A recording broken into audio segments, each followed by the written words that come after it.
And we are live. How's everybody doing tonight? My name is Anthony Brown. Thank you for joining me. Definitely appreciate you. We got a show tonight. The debate is tonight. Can't wait for it personally. It's going to be hilarious. I'm starting a little bit early. The debate is actually at 9 o'clock Eastern. But I'll be here just talking about a few different things that are going on right now. Things that are happening in the world of news. The Sham impeachment. Prince Andrew stepping down from quote-unquote public duties. A few things that are happening right now we'll talk about. Just to get ourselves prepared for the debate, I'll be talking about those things. And I guess a few more things that are going on. Let me see. You said the debate was wrong? I mean, the date is wrong? Thank you for that, Rich. Let me go ahead and fix that right now. I think I had 10/20/19, but it's 11/20/19. The year is flying by. Where did the time go? We got a lot of things happening. I'm going to show my face in a few, and I will be airing it because the debate will be on NBC. They're not going to be tripping like CNN trying to take me down. I've been doing debates that were on NBC before, and I was able to show the whole thing, so it's not a problem. Again, the debate will start at 9 o'clock, but I will be here now just talking about a few different things. And on that note, that's my cue. Thank y'all for being here. I most certainly enjoy talking to you guys all the time, Wednesday and Saturday nights. If you are a first-time viewer, please go ahead and subscribe. And everybody like the video, share the video, do all that good stuff. And when you subscribe, click the bell. When you click the bell right beside the subscribe button, you get notified when I go live or post a new video. So thank y'all for being here. I definitely appreciate you. Again, I may do that, G Fallon, change the music for the holidays. Maybe I'll do that. But again, the debate starts at 9 p.m. Eastern. So I'm just here right now talking about a few different things, getting you prepared for the debate. So I'll be reading the chat and talking about a few different things that are going on until we get the debate started. And I think the debate may have some like preliminary coverage on their website. I'm not really sure, but we'll see when that actually happens. All right. But thank y'all again for being here. I definitely appreciate you. It's going to be a fun one. I can't wait personally. Like I said, I'm ready for it.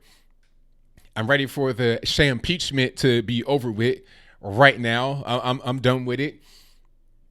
I mean, it's funny how all these witnesses are going on stage, if you will, and saying that, well, Trump didn't tell me to, there was no quid pro quo. The funniest part was, I forget my man's name. It wasn't Vindman, it was somebody else. Got on there today and was talking about the president said, look, I don't want anything from Ukraine. Just tell Zelensky, I think that's his name, to do the right thing. That's it. Simple. Now, I got to talk about who's in the debate before we even get into anything else. Let me get back to the MS13 NBC homepage, and then I'm going to go ahead and read off the people that are going to be in the debate. And the list also should be in the description box. But let me see. Let me just turn this off. All right, let me see who's in the debate. We have no Patrick Duvall, if I'm not mistaken. Yeah, no Patrick Duvall. You have Joe Biden, Cory Booker, Pete Buttigieg, Tulsi Gabbard, Kamala Harris, Amy Klobuchar, Bernie Sanders, Tom Steyer. I'm not sure how Tom Steyer got on stage, but whatever. Pocahontas and Andrew Yang. Okay, so that is your 10 candidates that will be on the stage. Is anybody missing? I'm not really sure. Beto dropped out. Another guy dropped out. I forget his name. If you were to show me this guy's face, I would recognize his face. But if you were to say, hey, ABL, who is this guy right here that was on the stage a few times during the debate that dropped out, I would have no idea. The only guy I recognize is Beto, because he reminds me of Beavis from Beavis and Butthead. That's pretty much it. So I have no idea. It is what it is. Oh, my man, Eric Swalwell, yeah, he was in there. He was in the running, but he dropped Sondland. There you go. That's the guy that got on stage today and was talking about Trump told him, hey, I don't want anything from Ukraine.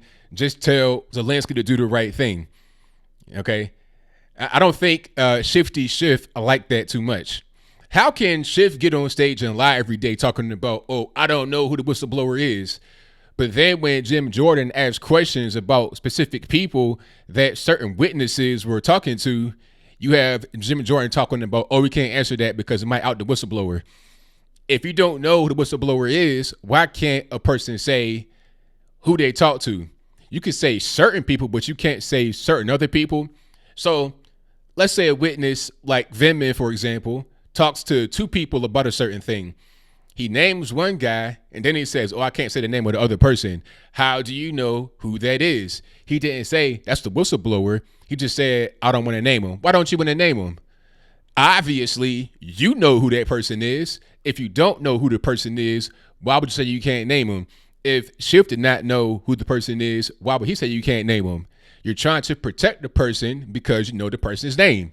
This is really simple stuff. They think that we're idiotic over here.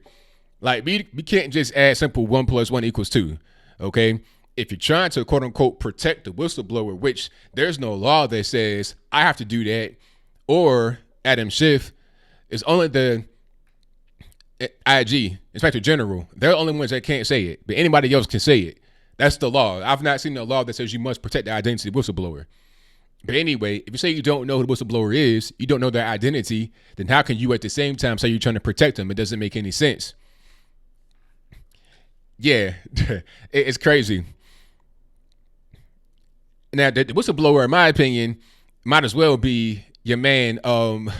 It might as well be Adam Schiff, you know. But he knows who it is. He just can't say, or he refuses to say, and he'll lie and be like, "Well, I don't know." Come on. Yo, shout out to Get a Job. I see him in the chat, and thank you to my man Matthew Richardson who says Jay Inslee dropped out. Oh, yeah, Jay Inslee, Washington State Governor, wet rag. Yeah, I forgot about Jay Inslee. I mean, if you were to show me his face, I recognize him, but I forgot his name. Yeah, Jay Inslee. That's who I was thinking about. Oh, not him. It was somebody else. The dude kind of looked like Rob Gronkowski a little bit. Like the unathletic version of Rob Gronkowski a little bit. Just a teeny bit. Like it could be cousins or something. But it wasn't Jay Inslee. It was somebody else. Kind of a big dude like, what's the guy's name? De Blasio. Has De Blasio dropped out yet? I think De Blasio dropped out and then Bloomberg dropped in. It's like, what are you doing? Why would you? And what's the point of dropping in at the 0 hour like this? Even Patrick Duvall, who is Barack Obama's bestie, or close to bestie, even he has no chance of really being able to succeed here. He's there for symbolic purposes, in my humble opinion. That's kind of a message to Joe Biden to say, hey, drop out, sir.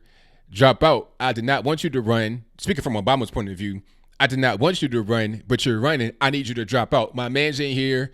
He's going to take over from right now. Just let him be here, take your spot, go around the country, and you just go home, hang out with your grandkids, and tell your son to stop smoking crack and to pay his child support for the new baby mama you guys in Arkansas. And what's up with Hunter Biden? You got a baby mama in Arkansas? Like, what are you doing in Arkansas? Hanging out with Slick Willie? So you and Slick Willie went on the crack bench in Little Rock and you got a lady pregnant? Like, what is going on?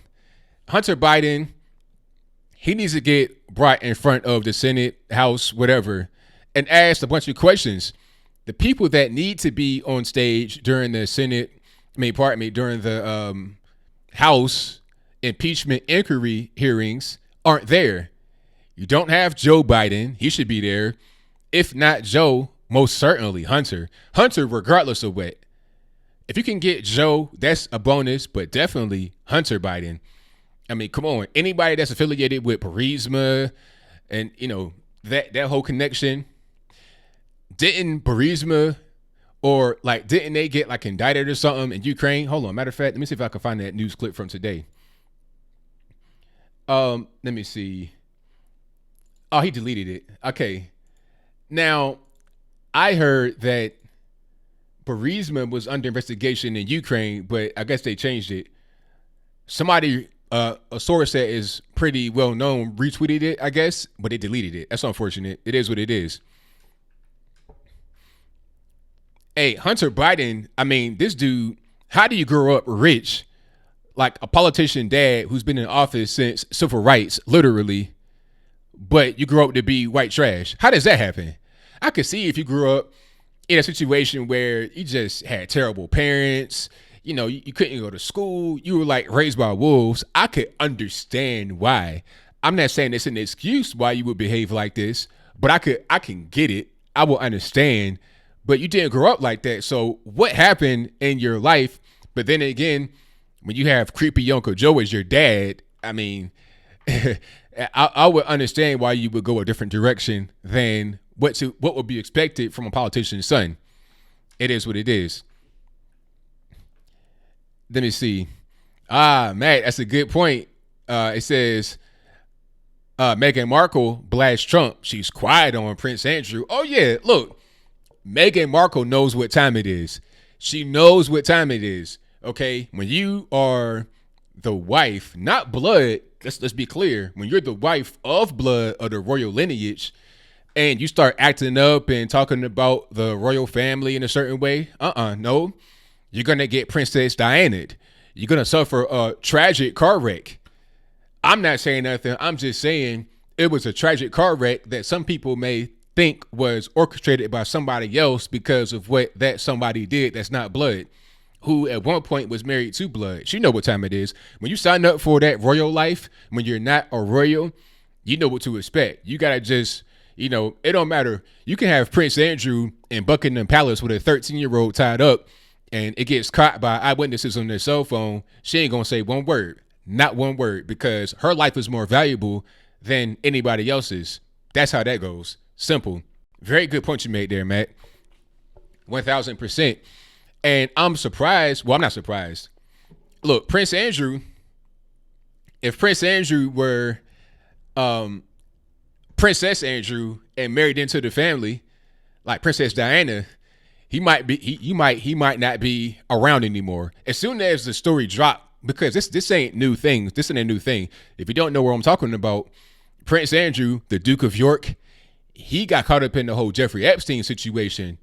And they did an interview on TV talking about, I don't party, but then they found pictures of him partying with Epstein. Not only was he linked with Epstein and Ghislaine, who was Epstein's girlfriend, the girl that was recruiting the underage girls to go to the pedophile island. Not only was he involved with Ghislaine and Epstein, he also went to Epstein's house after he got locked up in 2008. So, okay, Epstein in 2008 gets locked up on the whole child abuse charges. Underage girls, 13-year-old girls. He got locked up on that. When he came home, there was a dinner that only had like 8 to 10 people, and he was at the dinner. Prince Andrew. In 2010, he went to Epstein's house and stayed for 4 days. What was his excuse for staying at the house of a convicted pedophile? Oh, well, it was convenient. Convenient? Look, laying on the ground in New York City might be convenient, but I'm not going to do it. I mean, come on. This guy got convicted, locked up for being a pedophile. It was not some kind of conspiracy theory or accusation. He was in jail and came home, and you went to his house? Why? So it's clear what he was doing. This had been known for a very long time. It ain't no secret. Okay? Simple as that. Let me see. Alexander Barron says, Anthony, you're talking crazy. Virginia Roberts is a liar. She was no victim. She was recruiting underage girls for Epstein by her own admission. Well, I mean, how old was Virginia Roberts? I didn't say anything about Virginia Roberts. I was talking about Ghislaine and Prince Andrew and Epstein. I did not bring up Virginia Roberts, but how old was she? I mean, I don't know anything about that, though, so I didn't say anything about it. But the question has to be, how old was she? Now, don't come with this whole thing that I forgot that lady. What was her name?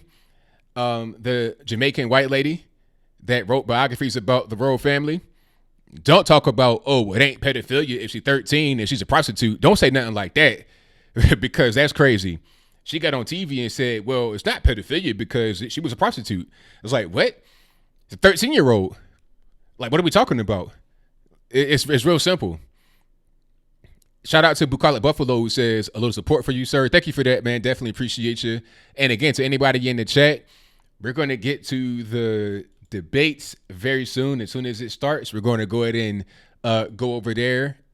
And they start at 9 p.m. So I may start at like 8:45 with a little bit of coverage. Right now, I'm just talking, getting everybody in here. And if you are just now coming in or you just want to support me, please like the video. And if you are not subscribed, go ahead and do that right now. I definitely appreciate it.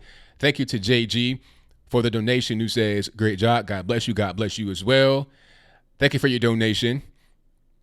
1,000%. She was 17. Now, is 17 of age or underage? If it's of age, then all right. If it's underage, then you're incorrect. It's simple.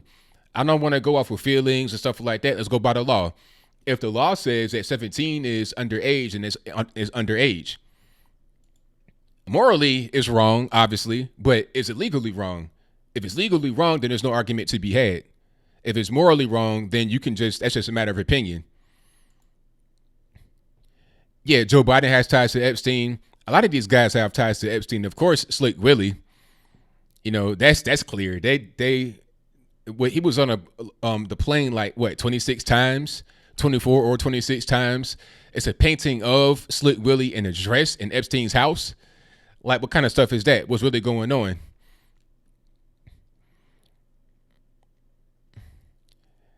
Let me see. Yeah, but you know what, Joseph? My thing is, if you got a guy that is a known sex trafficker of 13-year-old girls, I don't think that you can really defend it. You see what I'm saying? He got locked up, so it's not like what are you really trying to defend? He went to jail, and he was in jail in a federal joint. He's about to go away forever for doing it. So, I mean, what is there to actually defend? What position is it that you can take on that? It's just like Rodney Reed. People talking about, oh, well, maybe he didn't do the murder and rape of the first person. All right, but let's say he didn't do it, which there's no evidence that he didn't do it. Let's say he didn't do it. You still have 6 other rapes, including one of a 12-year-old girl where he beat her, bit her, and raped her in many different ways.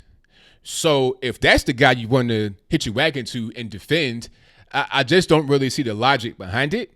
Maybe pick somebody that is not a violent criminal or rapist, a crack smoker, crack dealer, a general scumbag. Why not defend somebody that is actually innocent or deserves to be released?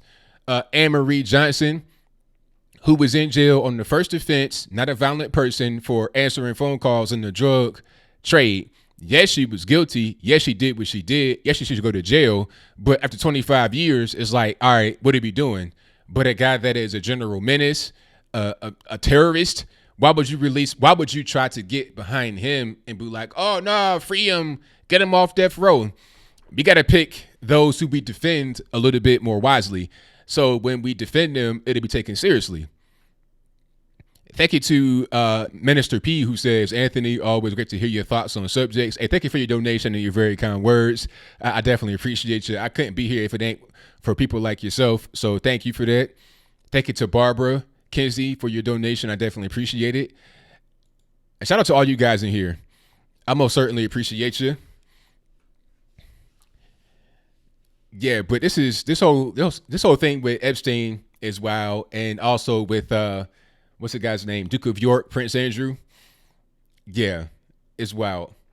Matter of fact, I'm gonna find that clip of that lady talking about, oh, it's not, I'm gonna find that. Let me see if I can get it right quick. I know I had it saved here somewhere. Okay, matter of fact, I think I have it here. Hold on. Let me just cue it up.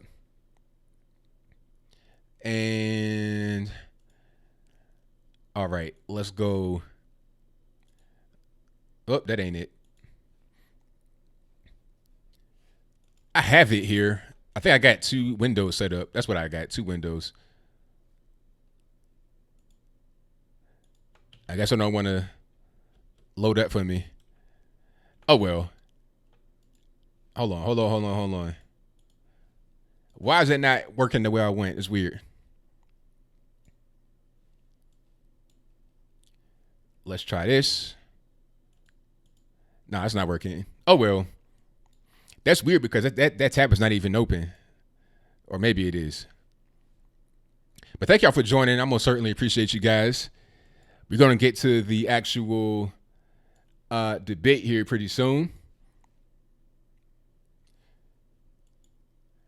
What prison was Epstein at? I'm not sure about the prison in Florida, but the detention center he was in most recently, where he got suicided or whatever, that was MDC. That's Metropolitan Detention Center in Manhattan. It's a federal jail, basically, not a prison. He couldn't go to Rikers because that's not federal. If you get locked up on a federal charge, you gotta go to a federal penitentiary. At least that's what I know about the situation.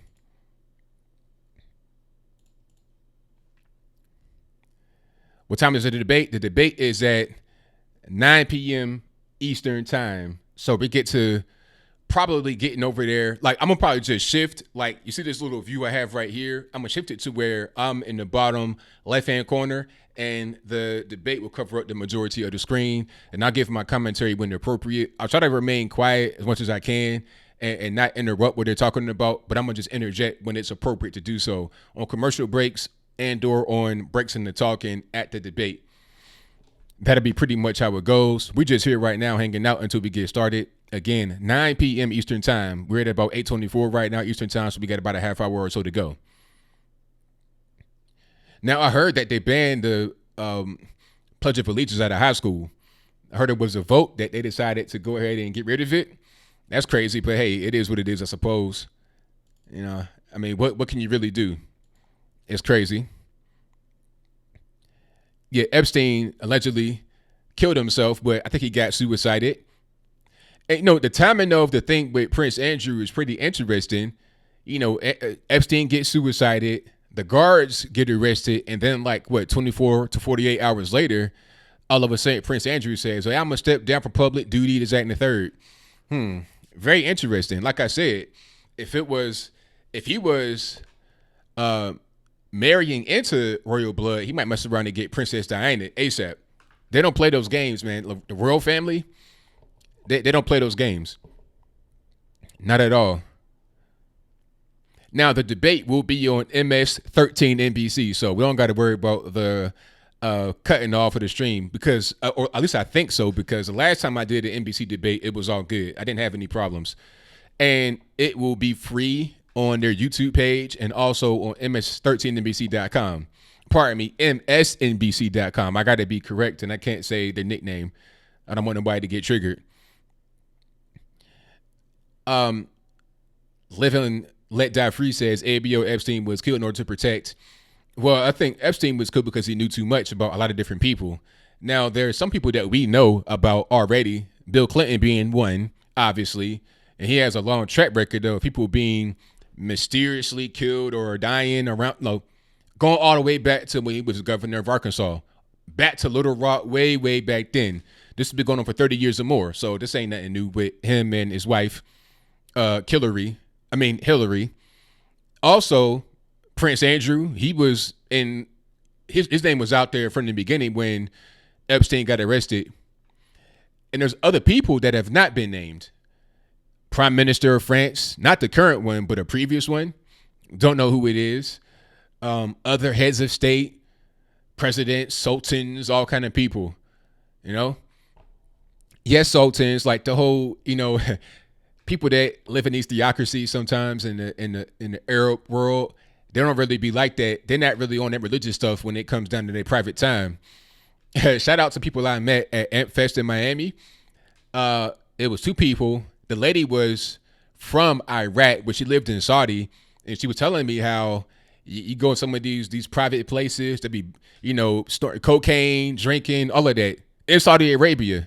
But if you come to Saudi Arabia with like a half a piece of a leaf of weed, you might get locked up for that. I'm talking about a speck of weed, like the top part of your fingernail. If it has weed on it, you might get locked up. I was watching this rapper talk about how he got locked up in Saudi, or not, pardon me, Dubai, which is the same thing as Saudi. But anyway, he came from a different country, and they checking his bags to see what he has, if he has any contraband or whatever. and he had a little piece of weed, and they were like mulling over it, talking about, is it brown, is it green? I mean, like that. But you can snort cocaine all you want to if you are, high on the hog, if you like are in the elite sphere. That's how things are all over the world, not just Middle East, but USA, everywhere. Do as I say, not as I do. All right. But yeah, we'll talk about a lot of different things when the debate starts. I'll probably go over there in about 15 minutes or so. And thank y'all for being here yet again. Definitely appreciate you. Let me see. Yeah, Jessica Smith said Diana dealt too much with commoners the same way Megan still does, even though she's married to Harry now. Exactly. Yes. And people might have an issue with that. They may have an issue with converting to royal life, but it's what you signed up for. You already know what time it is before you do it. You can't be acting like, oh, no, I don't want to do it. Nah. This is what you want, right? It's no other way to really get it. Like, this is what you want. This is what you get. Take it or leave it. Don't cry when you get what you asked for. Don't cry. Ain't nobody trying to hear that. Like, this is what you have requested. So this is what you're going to have to get. All right. So here's what I was trying to find. This is that lady. Lady Colin Campbell. That's the person's name. Now, this is crazy. Hold on. All seem to have forgotten that Jeffrey Epstein, the offense with which he was charged and for which he was imprisoned was soliciting prostitution from minors. That is not the same thing as pedophilia. Soliciting what do you call it? Prostitution. If you solicit a 14-year-old for prostitution, you're a pedophile. It doesn't matter. The fact of the matter is, it doesn't. Does matter. And they were not 14 for sex. in America. I'm sorry. He wasn't a decent man. That is nonsense. No, it's not. He was convicted of procuring a 14-year-old girl for sex. Was he? 14. Yes. 14. But I'm not justifying Jeffrey Epstein. I'm not justifying No, pedophilia, I suspect. There's a difference between a minor and a child. She was 14. Sorry. It's 14. I mean, what are we even talking about? How are you trying, like, what are we really saying here? But she got ties to the Royals. So you understand the politics being played. Because if she says that Epstein was a pedophile, which he was, obviously, a 14-year-old girl, sex trafficking a 14-year-old as a pedophile, if she says that what he is, then it makes Prince Andrew look bad, and that kind of ruins their connection to the royal family, in my humble opinion. That's kind of how I look at it, but maybe I'm wrong. Now, I gotta address that. Ghost Rag says, is that a girl? That's a very interesting question. Yes, that is a biological woman, but she grew up as a boy because, without being too graphic, she has an abnormality with her genitalia, and her family was told to raise her as a boy. But she had surgery to fix all of that when she got to be like 21. But on her birth certificate, it says she's a male. Her name was George growing up. But she changed it to Lady Colin Campbell. It's weird. Basically, she grew up male, although biologically she is female. She just had a genitalia deformation. So that's what that is. So she has kind of a masculine look. It's because of that, because she grew up as a boy. Yeah, look her up. Lady Colin Campbell. Not making it up. Being for real. Yeah, exactly. Who said that? Let me see. D. Clayton said something's wrong when Morgan's making sense. Exactly. Exactly. When Piers Morgan got to come out and be the voice of reason, you know that you're just off the rails with what you're saying. You understand? That's pretty much what it is.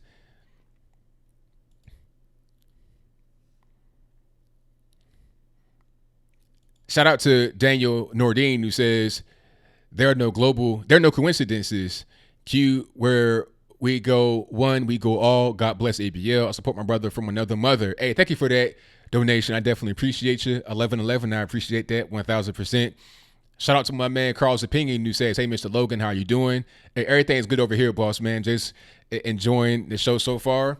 And if you're just now coming into the stream, we will get to the debate in about 15 minutes or so. it starts at 9, but I'm going to go over there and just see some of the pre-event a little bit early, I suppose. And then we can just go seamlessly into the actual debate. The debate will be in Atlanta, Georgia. I'm not sure of the exact venue, but it will be in Atlanta. And the people on stage, let me see if I can remember off the top of my head. You got Buttigieg, Kamala Harris, Cory Booker, Pocahontas, Bernie Sanders, Joe Biden, Tom Steyer. Who else? Who else did I miss here? Oh, Yang Gang, Andrew Yang, Tulsi Gabbard, and there's one more. I forgot. Okay, let me see if I can find another person. Did I say? I said everybody, didn't I? Biden, Booker, Buttigieg, Gabbard, Kamala Harris. Oh, Amy Klobuchar. That's right. How is Amy Klobuchar still around? Who is the Amy Klobuchar fan club that's still supporting her? Why is she? What is she there for? What do you bring to the table? The white female vote? Pocahontas already got it. She tried to be Indian, but that didn't work out. So now she has a white female vote. Okay. Female vote. Tulsi Gabbard's there. Ethnically ambiguous. Kamala Harris, same thing. Why do we need you? What are you there for? Tom Steyer, same thing. What are you there for? What are we doing? At a certain point, we know that Amy Klobuchar is not going to be the person that wins. How is she going to beat out anybody in the race?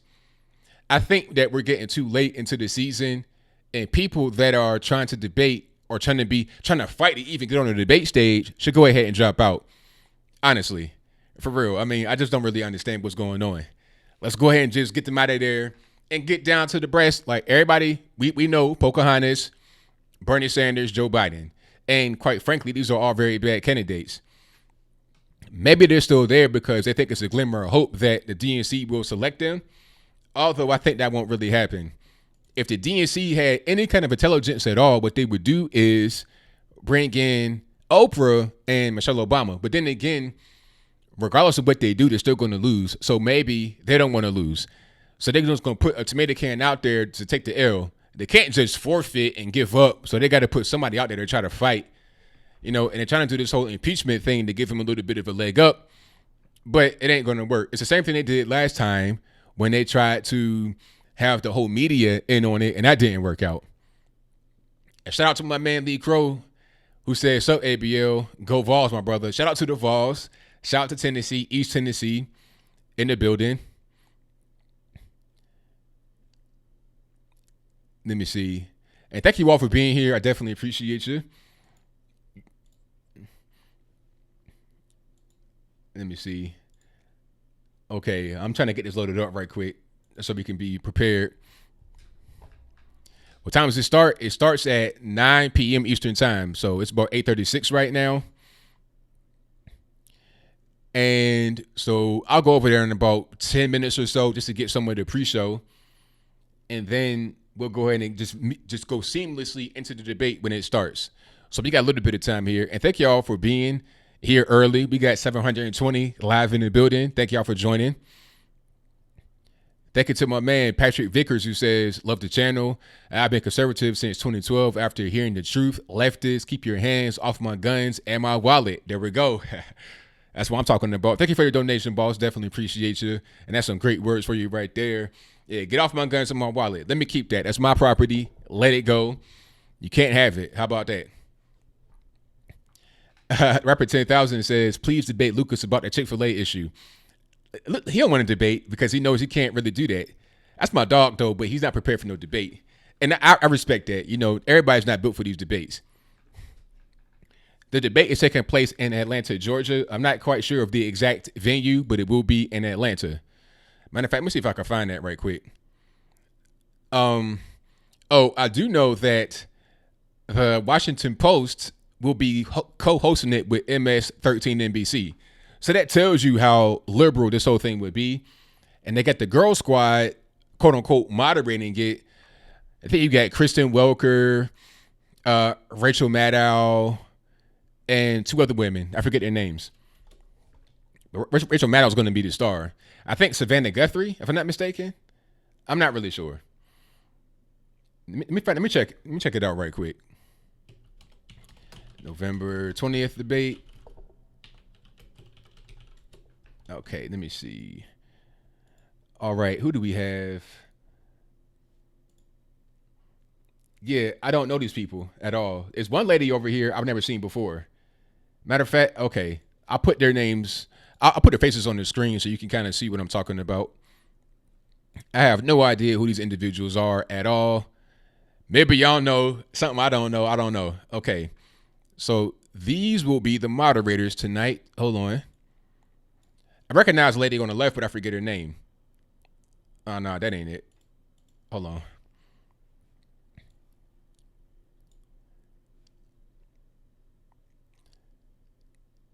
Let me just get this right.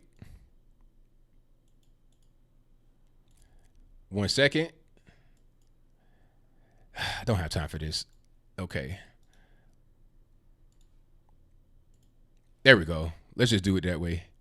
That's going to have to work. So it's them right here. I can't move it to where it's supposed to be, but that's them right there. Now, I don't know who these people are. You have Rachel Maddow, Kristen Welker. I don't know who that is or who that is. So maybe y'all know, and if you could tell me, you let me know, but I don't know. Okay, there we go. Now it wants to work. Let's try that now. Okay. So yeah, I don't know them. I've seen her, but I've never seen her before in my life. And of course, Rachel Maddow with the androgynous look. I resent the glasses look, because I feel like I get lumped into some of them with these big glasses. I resent that. And of course, that's Kristen Welker. I see her a lot on the nightly news with Lester Holt. She does like correspondent type stuff.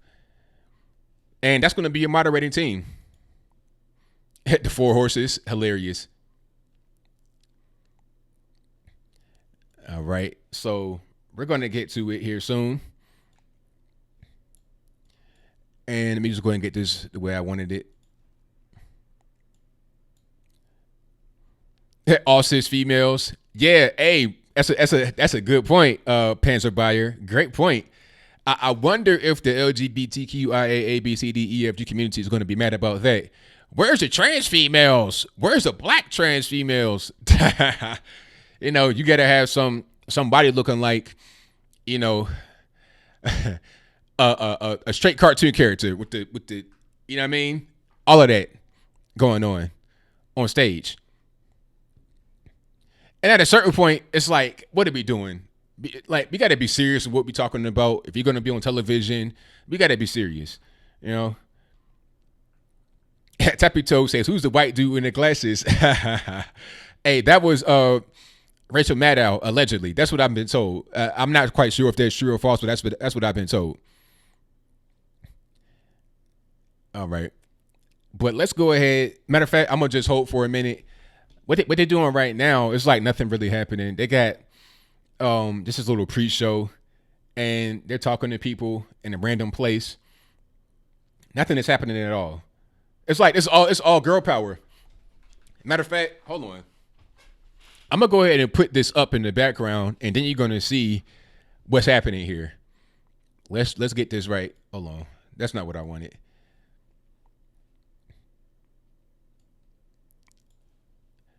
I gotta get this. Pardon me with this whole thing because it's not doing what I want. Okay. Let's switch that and do that. Perfect. There we go. That should work. Yeah, there we go. All right. Now they got a little thing right now talking about black voters. Let me just move my camera out the way right quick so you can see it. It says how Democratic candidates can win over black voters. The sound is off on that. I didn't put the sound on yet. I'm just letting you guys see what they have here. Okay. Let's make sure that's like that. And then make sure it's over here. There we go. Perfect. Perfect. Let's see what they're talking about. Matter of fact, let me turn the sound on right quick. Okay, let's do this. All of his, I think, problems with policies like criminal justice has been a party person. And I think the familiarity with him over that time, I think, has garnered him a lot of support, particularly from these older black voters. So you saw in the last debate, Pete Buttigieg really go after. So he was trying to say how people support Joe Biden. It's like, really? You familiar with Joe Biden and you want to vote for him? I mean, come on. This guy that got to work the crime bill, why would you support him? Support from African-American voters, if not just for the fact that he famously now fired the black police chief in South Bend. There was a report some weeks ago that a lot of South Carolina voters had an issue with the fact that he was gay. I don't know that they view his candidacy as problematic because of that. They just don't know him. I think his support in Iowa seems to be really strong. I wonder how sustainable it. Look at the like to dislike ratio. Hold on. Hilarious. Can you guys see my cursor? Ain't looking too good.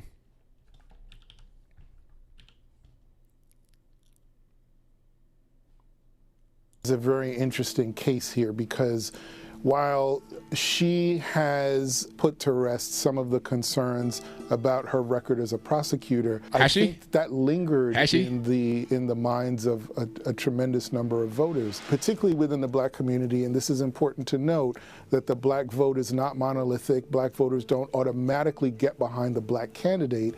But you that was funny. Did you catch that? He said the black vote is not monolithic. You don't automatically go behind the black candidate, but he didn't say that you don't automatically go Democrat. That was very interesting. There's little stuff like that I pick up on. You know, if you were to tell him, hey, the black vote is not monolithic, it doesn't have to be Democrat. Now all of a sudden you want to be, you know, on some different stuff. Very interesting.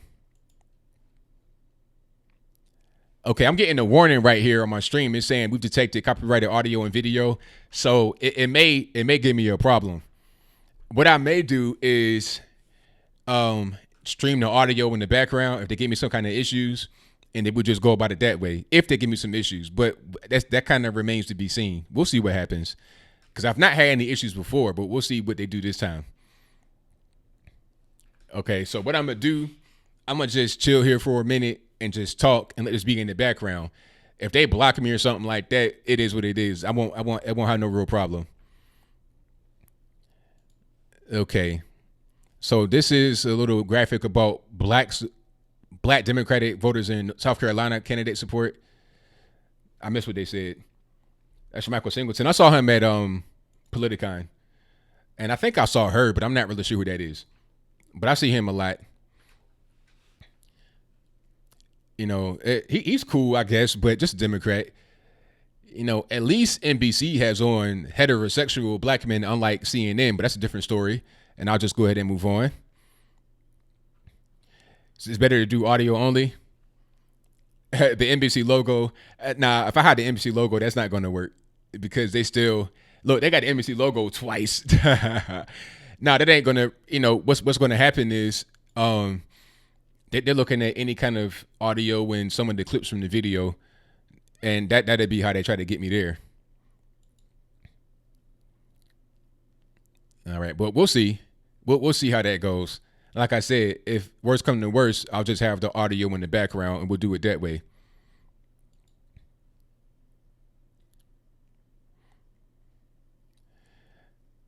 Oh, okay. Put closed caption on the muted video.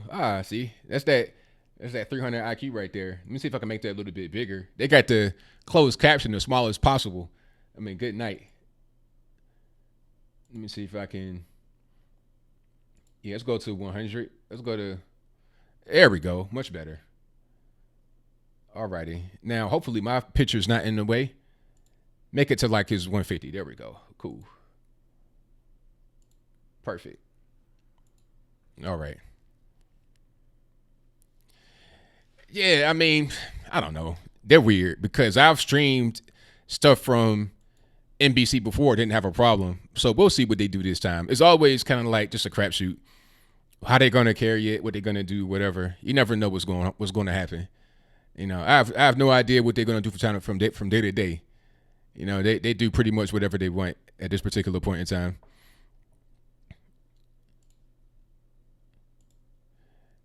Okay. Yes, I have heard about Obama's friend running for office. That's Deval Patrick. But Deval Patrick is not going to be at the actual debate. He'll just be, I don't know where he's going to be, but he's not going to be at the debate because he's just now getting in at the 0 hour. You got to have all kind of requirements and whatnot to be able to get in. So, you know, it just ain't really going to work out well for you.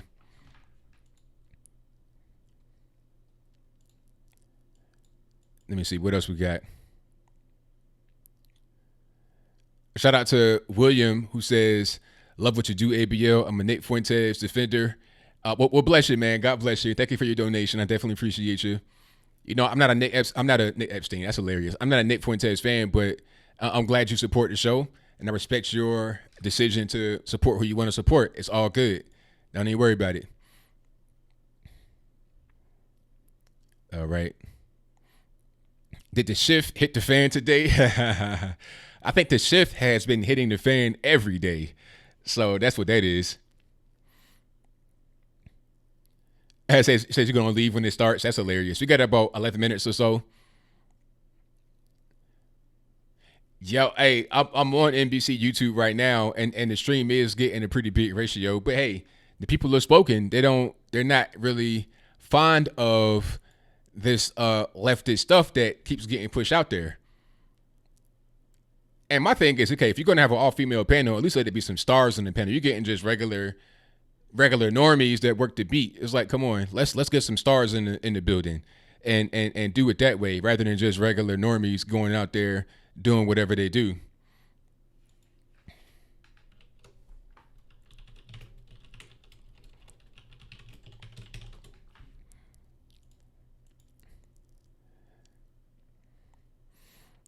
But yeah, this is going to be interesting. Thank y'all for joining for the first time. If you're just now coming in, I appreciate you guys. The warning I had about audio and video being shared has went away, so maybe I might be all right if I just put the audio in the background and don't have audio and video simultaneously. So we'll definitely do it that way, kind of like a radio show. So what I'll do is I'll switch back to this here, and then I'll just have the audio in the back. Matter of fact, let's see how that works now, and then you guys can see how the audio would be, and you let me know if it's too loud or whatnot. Let me go ahead and just do this. Topics, an exciting night. We're actually talking about something other than impeachment. We've got a debate. Thank you, Selena and Shermichael. Loved having you both. And ahead of the big debate tonight, NBC's campaign embed spoke to the Democrats to see how they plan to make their case to voters. Check it out. Well, I want them to really picture what America's going to need that first day after Donald Trump leaves office. What it's going to mean for us to get big things done together, to unify a country that's never going to agree on everything, but needs to be able to sustain those working majorities, to do something about climate change, to fix our democracy, to deliver an economy that works for more of us, to conquer racial inequality in this nation. I'll be laying out how I believe that can be done, and looking forward to yet another opportunity to share that. So we think that the first hour of the debate should be devoted to shooting. Bernie's playing basketball. Hold on. To ask why it is that the United States is the only country on earth not to get. Trying to play basketball? Really? Is that what we're going to do? Play basketball? When the insurance companies have made $100 billion in profit last year. And I'm practicing. I know that. Stop it. NBC is interested. Just had a heart attack, man. Please stop. And they understand that basketball will get them a lot larger viewing audience, than the 18th debate. Oh my goodness! Stop it! I'm the best candidate to defeat Donald Trump, and that I'm best qualified to win on day one and serve as president and commander in chief. I look forward to telling them why. I'm very different from all the other candidates. Basketball, Bernie. Man, look, stop, man. Look, anybody trying to see you play basketball, just go out there and just go out there and do right, man. Have some policies that make sense, man. I ain't trying to see you 78 years old, had a heart attack, trying to shoot hoops on a chain on a chain hoop. A chain hoop though, Bernie. Come on, man. What are we doing? All right, let me turn this sound back on. Has needed it. I believe that we 8-foot goal. That's hilarious. Bernie, you out there playing shooting on the kids goal. You out there shooting on a 10 and under goal. I'm going to continue to stand on the debate stage and advocate for my positions, my ideas, my spirit, and I'm going to continue to call it like it is, that we have one shot to make Donald Trump a one-term president, and tearing each other down is not going to be accomplishing that. Oh, man, that basketball thing was hilarious. We are just moments away from the fifth Democratic debate in Atlanta. Tonight could be the last chance for some contenders to give their campaigns some momentum. Let's get some final thoughts before those candidates get to it. For one last time tonight, MSNBC political analyst and senior director of progressive programming for SiriusXM, Zerlina Maxwell, Republican strategist and co-host of Vox Media's Consider It, Shermichael Singleton, and Washington Post reporter Jackie Alamany. Thank you all for being here, guys. We've loved having you. I'd love to get your final thoughts. If we could sort of do a round robin. Jackie, since you're back, what are you looking for tonight? Who do you have your eyes on? Who are the people you're focusing on this evening? I'm focused on Mayor Pete, low-hanging fruit here, but this is the first time I think he's going to be facing some serious scrutiny, that his plans are going to be under scrutiny, and that candidates are actually going to be attacking him. I think he's been able to evade the spotlight in a way because he's sort of been just below that top tier, and this is the first time that I think people are going to come out swinging against him. So I'm curious to see how he handles it and how he handles some of the criticisms of some of his policies and the way he's handled certain events in South Bend. Yeah. And all eyes on Mayor Pete, I would agree. And I actually would like to see what Kamala Harris and some of her attacks potentially on Mayor Pete, because I think there's an interesting opportunity for her to target him as a front runner. And okay, it is talking right now. They ain't talking about too much. You just got people talking before the actual debate. Matter of fact, let me just go ahead and they're just setting everything up over here. So, okay, this is what I'm gonna do. Since you're trying to say you can't use audio, video at the same time, whatever, I'm gonna just pan between sometimes video with no sound and then sound with no video, just so we can stay up and everything just makes sense. But the sound will be up throughout the majority of the debate, so you guys can hear what's going on. And then I'll pan to the video at times. I might just shift there with audio and video occasionally to see, so you can see what's going on if you need to see what's happening. Like if somebody says something crazy on stage, if Bernie falls out, which hopefully don't happen, but if he does happen and just tip over, I'll let you guys see that with audio and video. But for the most part, you'll just hear the audio and not be on screen like so, with the video invisible. No, I don't think they should. Audio in the background. You're going to have to mention it, right, because it's all over the news. But I would stick to issues. So we'll get that rolling. We got about 5 minutes still until the debate comes out, and we're going to get rocking and rolling. Thank y'all for being here. I definitely appreciate you. If you're just now coming in, please subscribe, like the video as well. I'd appreciate it if you did that for me. That'll help me out tremendously. Yeah. But we're gonna see how this whole thing plays out. Hey, I try to make it entertaining for you guys as much as I can. I just like to I like to watch these things because, number one, I want to see what they're talking about. Like, how far left have we gone in this country? What's really going on? That's what I want to know. And then also, I want to see what the candidates, how they're trying to communicate with people. I watch everything and everybody, so I'm really aware of what's going on. That's pretty much how I carry it. So we're going to get rocking and rolling here pretty soon. And again, thank y'all for joining. I definitely appreciate you. Let me see. Zenitch's King Sword says, if Biden's eye explodes, please show it, ABL. Hey, don't even worry about it. I got you, boss. I'm definitely going to do that. Ain't no question. No question at all. All righty. But thank y'all for joining. Let's see here. Let's go ahead and fix this. And we got about 3 minutes. And we're going to get rocking and rolling.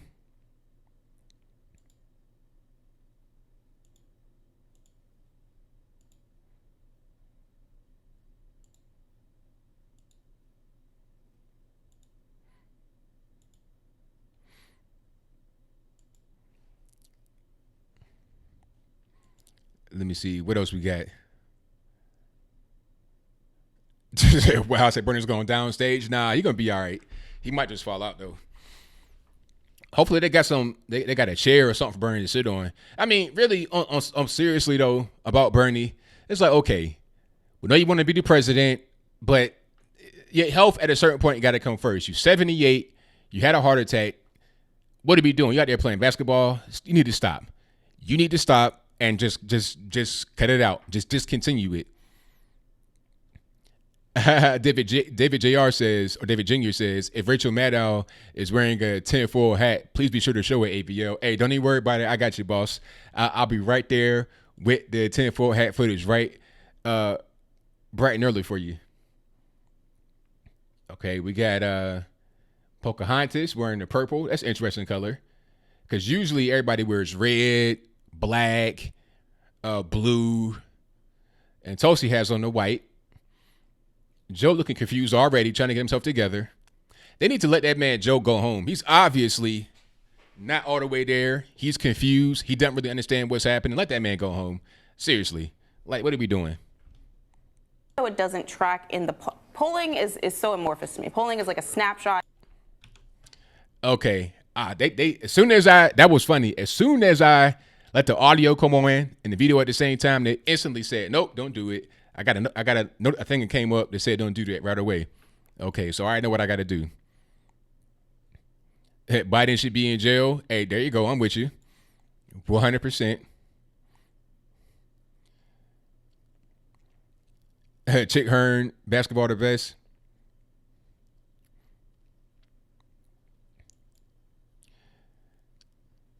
Hey, it's not my fault, Sir Childless. It's not my fault that Biden is the way he is. It's not my fault. You know, you got to blame creepy Uncle Joe for sure. All right, but we get ready to get started here in just a moment. Tom Steyer, I have no idea why he's there. Yang Gang with no tie. Where's your tie, sir? What are you doing with no, like, did he have on a tie last time, or am I tripping? What kind of man wears no tie with a suit on a debate stage? Would it be like, I can understand if you at like a gala, or like if you like at a party or something, but a debate stage with no tie. Like, I don't really understand that. It's kind of weird. But hey, you got to be different. You got to stand out. So if I have on no tie or some kind of, different kind of color, then I stand out. But maybe that's his thing. Maybe he does not wear the ties. Matter of fact, okay, I think that was the end of that coverage. Let me see if I can get to the other coverage somewhere else, and we're going to get rocking and rolling with that. All right, let's go to NBC News.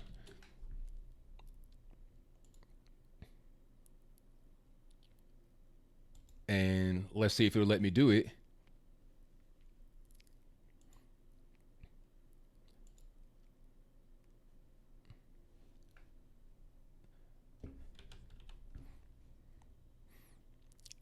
Okay. There we go. Presidential debate. Live from Atlanta, Georgia, and the Tyler Perry Studios. Here is Rachel Maddow.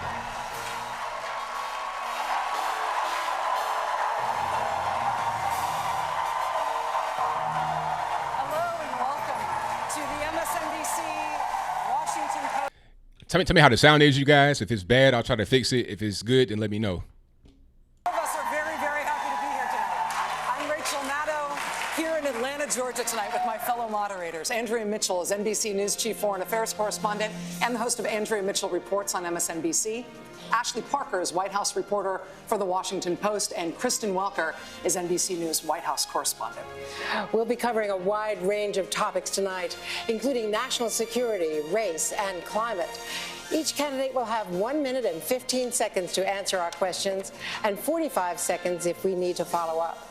And we ask the audience to respect the candidates and please don't interrupt. There's 10 candidates here tonight. No time to waste. Let's get right to it. We're in the middle of the fourth presidential impeachment proceedings in our nation's history.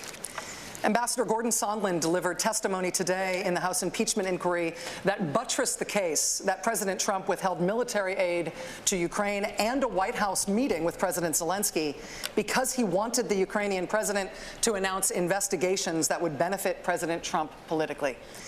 Senator Warren, you have said already that you've seen enough to convict the president and remove him from office. You and 4 of your colleagues on this stage tonight, who are also U.S. senators, may soon have to take that vote.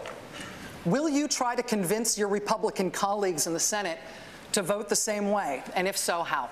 Of course I will. And the obvious answer is to say, first, read the Mueller report, all 442 pages of it that showed how the president tried to obstruct justice.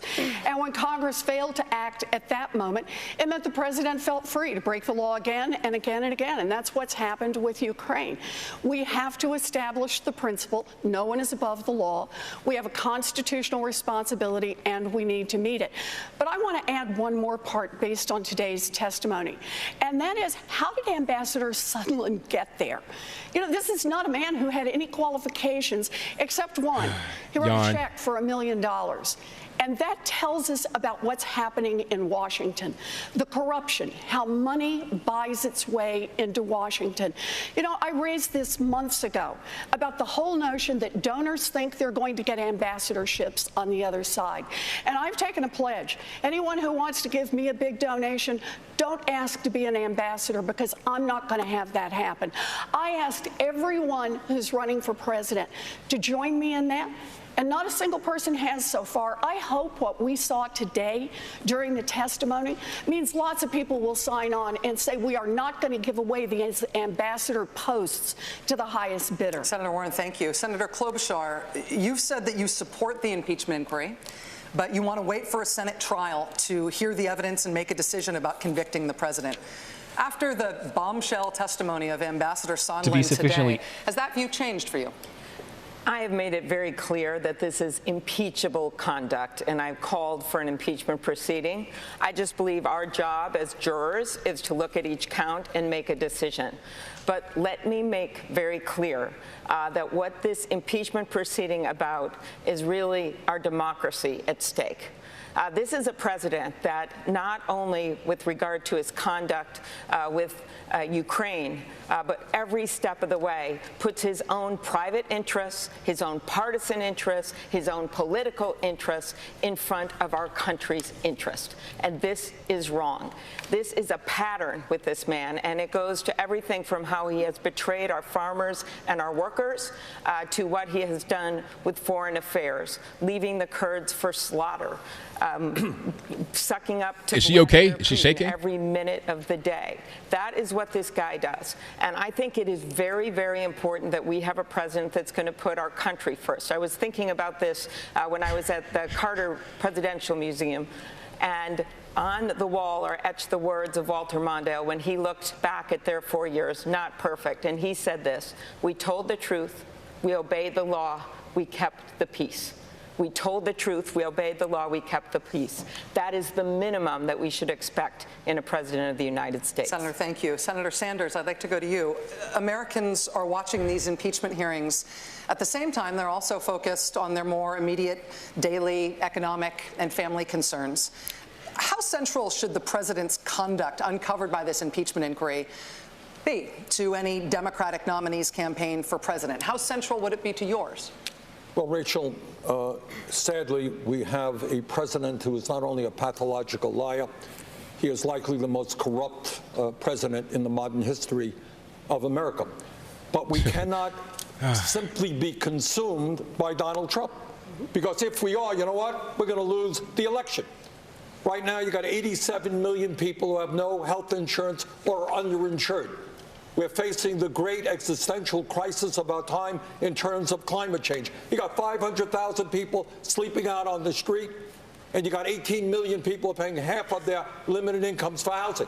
What the American people understand is that the Congress can walk and chew bubble gum at the same time. Oh, is that right? In other words, we can deal with Trump's corruption, but we also have to stand up for the working families of this country. We also have to stand up to the fact that our political system is corrupt, dominated by a handful of billionaires, and that our economy is rigged with 3 people owning more wealth than the bottom half of America. We can do it all when we rally the American people in the cause of justice.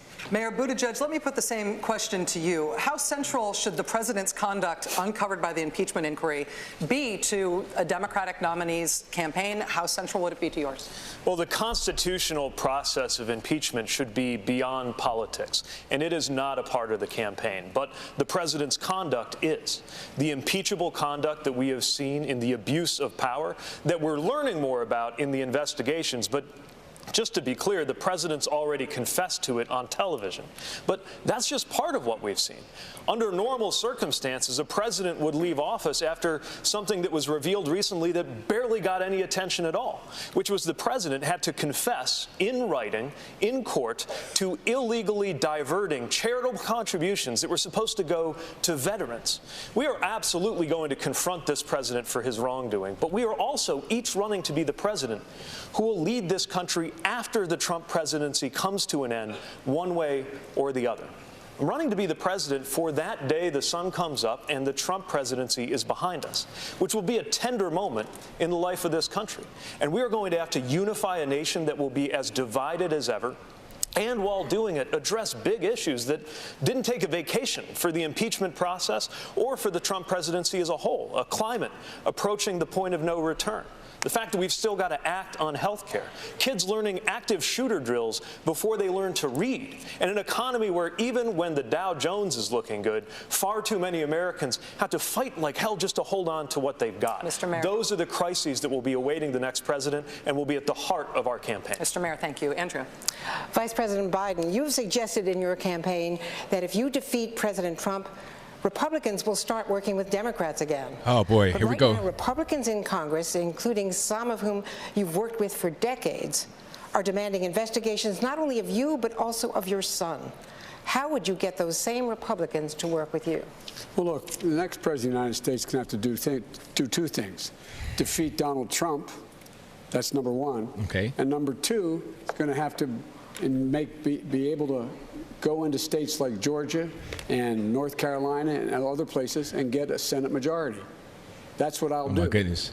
You have to ask yourself up here, who is most likely to be able to win the nomination in the first place, to win the presidency in the first place? And secondly, who is most likely to increase the number of people who are Democrats in the House and in the Senate? And by the way, I learned something about these impeachment trials. I learned, number 1, that Donald Trump doesn't want me to be the nominee. That's pretty clear. He held up aid to make sure that. Are you sure about that? At the same time, innocent people in the Donbass are getting killed by Russian soldiers. Secondly, I found out that Vladimir Putin doesn't want me to be president. So I've learned a lot about these things early on from these hearings that they're being held. But the bottom line is, I think we have to ask ourselves the honest question: who is most likely to do what needs to be done? Produce a Democratic majority in the United States Senate, maintain the House, and beat Trump. Senator Harris, your thoughts about that? Well, first of all, we have a criminal living in the White House. And there is no question that in 2020, the biggest issue before us until we get to that tender moment, what are you wearing? Justice is on the ballot. And what we saw today you have is a Christmas Ambassador bow. Sondland, by his own words, told us that everyone was in the loop. That means it is a criminal enterprise engaged in by the president, from what we heard today, the vice president, the secretary of state, and the chief of staff. And so this not only points to the corrupt nature of this administration and the need for these impeachment proceedings to go forward, but it also points to another issue. And back to the question that you asked earlier, which is, what does this mean for the American people? Because what it means when I watch this is that there are clearly 2 different set of rules for 2 different groups of people in America. The powerful people who with their arrogance think they can get away with this, and then everybody else. Because here's the thing. For those working people who are working 2 and 3 jobs, if they don't pay that credit card by the end of the month, they get a penalty. For the people who don't pay their rent, they get evicted. For the people who shoplift, they go to jail. Yeah. We need the same set of rules for everybody. And part of the reason I'm running for president is to say that we have to bring justice back to America for all people and not just for some. Thank you, Senator. Senator That's Warren, funny. You have cast yourself as a fighter. If you were elected, though, you would be walking into an existing fight, a country that is already very divided my favorite. over the Trump presidency, among other things. Do you see that divide as permanent, or do you need to bring the country together if you become president to achieve your goals? So I think the way we achieve our goals and bring our country together is we talk about the things that unite us. And that is that we want to build an America that works for the people, not one that just works for rich folks. You know, I have proposed a 2-cent wealth tax. That is a tax for everybody who has more than $50 billion in assets. Your first $50 billion is free and clear. But your $50 billionth and first dollar, you got to pitch in 2 cents. And when you hit $1 billion, you got to pitch in a few pennies more. 2 cents to the dollar? Doing a wealth tax is not about punishing anyone. It's about saying you built something great in this country, good for you. But you did it using workers all of us help pay to educate. You did it using getting your goods on roads and bridges all of us help pay for it. You did it protected by police and firefighters all of us help pay the salaries for. So when you make it big, when you make it really big, when you make it top 0.1% big, pitch in 2 cents. So everybody else gets a chance to make it. And here's the thing.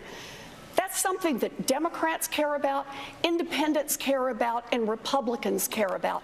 Because regardless of party affiliation, people understand across this country, our government is working better and better for the billionaires, for the rich, for the well-connected, and worse for everyone else.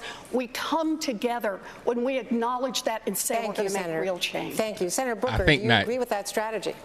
Well, first of all, I think we all agree that we need to bring in a lot more revenue in this country. We actually have a real problem with the tax rates, tax loopholes. How much do we need? Tax cheats.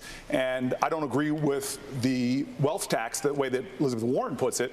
But I agree that we need to raise the estate tax. We need to tax capital gains, ordinary income, real strategies will increase revenue. Not good. But here's the challenge. We as Democrats need to fight for a just taxation system. But as I travel around the country, we Democrats also have to talk about how to grow wealth as well. When I stood in church recently and asked folks in a black church, how many people here want to be entrepreneurs, half the church raised their hands. If we as a country don't start, if we have a party don't start talking not just about how to tax wealth, but to give more people opportunities to create wealth, to grow businesses, to have their American dream. Because, yeah, we need to raise the minimum wage to a living wage, $15 an hour. But the people in communities I frequent, their aspiration for their lives is not just to have those fair wages. They want to have an economy that provides not just equalities in wealth, but they want to have equalities of opportunity. And that's what our party has to be about as well. Senator Warren, you wanted to respond? Sure. So let me just tell you what we can do with that 2-cent wealth tax. 2 cents on the top 0.1% in this country, and we can provide universal child care for every baby in this country ages 0 to 5. That is transformative. We can provide universal pre-K for every 3-year-old and 4-year-old in America. We can stop exploiting the women, largely black and brown women, who do this work, and we can raise the wages of every child care worker and preschool teacher in America. We can put $800 billion new federal dollars into all of our public schools. We can make college tuition free for every kid. We can put $50 billion into historically black colleges and universities, and we can cancel student loan debt for 95% of the folks who've got it. 2-cent wealth tax, and we can invest in an entire generation's let me let future. Senator Booker respond. Sure. It's called raising your kids, not exploitation. I agree with the need to do all of those things. We're all united in wanting to see universal preschool, and I'll fight for that. We're all united in wanting to fund HBCUs. Heck, I wouldn't be here if it wasn't for 2 parents that went to HBCUs. But the tax, the way we're putting it forward right now, the wealth tax, I'm sorry, it's cumbersome. It's been tried by other nations. It's hard to evaluate. We can get the same amount of revenue through just taxation. But again, we as Democrats have got to start talking not just about how we tax from a stage, but how we grow wealth in this country amongst those disadvantaged communities that are not seeing it. Look at VC dollars in this country. 75% of them go to 3 metropolitan areas. There is worth in the inner city. there is value in our rural areas. If I am president of the United States, we're going to have a fair, just taxation where millionaires and billionaires pay their fair share. But dear God, we're going to have pathways to prosperity for more Americans. We're going to see a change in what we see right now. Small businesses, new startups are going down in this country. Thank you, Senator. We need to give Senator more Warren, new entrepreneurs Senator Warren, access briefly, to wealth. Just your last thoughts on this. The idea behind what is fair. Today, the 99% in America are on track to pay about 7.2% of their total wealth in taxes. I'm not disagreeing with that. The top 0.1% that I want to say pay 2 cents more, they'll pay 3.2% in America. I'm tired of freeloading billionaires. I think it's time that we ask those at the very top to pay more so that every single one of our children gets a real everybody is tired of freeloading billionaires. Everybody's tired of corporations getting away with paying zero taxes. We're not disagreeing with that. Thank you very much, Senator Warren. Thank you. Mayor Buttigieg, you have said, quote, I will never allow us to get so wrapped up in the fighting that we start to think fighting is the point. The Republican Party never stopped fighting President Obama in his 8 years in office. So what would you do that President Obama didn't do to change that? Well, as President Obama commented recently, we are now in a different reality than we were even 12 years ago. And to me, the extraordinary potential of the moment we're in right now is that there is an American majority that stands ready to tackle big issues that didn't exist in the same way even a few years ago. Even on issues where Democrats have been on defense, like immigration and guns, we have a majority to do the right thing, if we can galvanize, not polarize that majority. For example, on health care. The reason I insist on Medicare for all who want it as the strategy to deliver on that goal we share of universal health care is that that is something that, as a governing strategy, we can unify the American people around. Creating a version of Medicare, making it available to anybody who wants it, but without the divisive step of ordering people onto it, whether they want to or not. And I believe that commanding people to accept that option, whether we wait 3 years, as Senator Warren has proposed, or whether you do it right out of the gate, is not the right approach to unify the American people around a very, very big transformation that we now have an opportunity to deliver. Thank you, Mr. Mayor. Kristen Welker. Let's talk about Medicare for All. Senator Warren, you are running on Medicare for All. Democrats have been winning elections even in red states with a very different message on health care, protecting Obamacare. Democrats are divided on this issue. What do you say to voters who are worried that your position on Medicare for All could cost you critical votes in the general election? So I look out and I see tens of millions of Americans who are struggling to pay their medical bills. 37 million people who decided not to have a prescription filled because they just can't afford it. People who didn't take the tests the doctor recommended because they just can't afford it. So here is my plan. Let's bring as many people in and get as much help to the American people as we can, as fast as we can. On day one, as president, I will bring down the cost of prescription drugs on things like insulin and EpiPens. That's going to save tens of millions, hundreds of millions of dollars for people. I'm going to defend the Affordable Care Act from the sabotage of the Trump administration. And in the first 100 days, I'm going to bring in 135 million people into Medicare for All at no cost to them. Everybody under the age of 18, everybody who has a family of 4, income less than $50,000.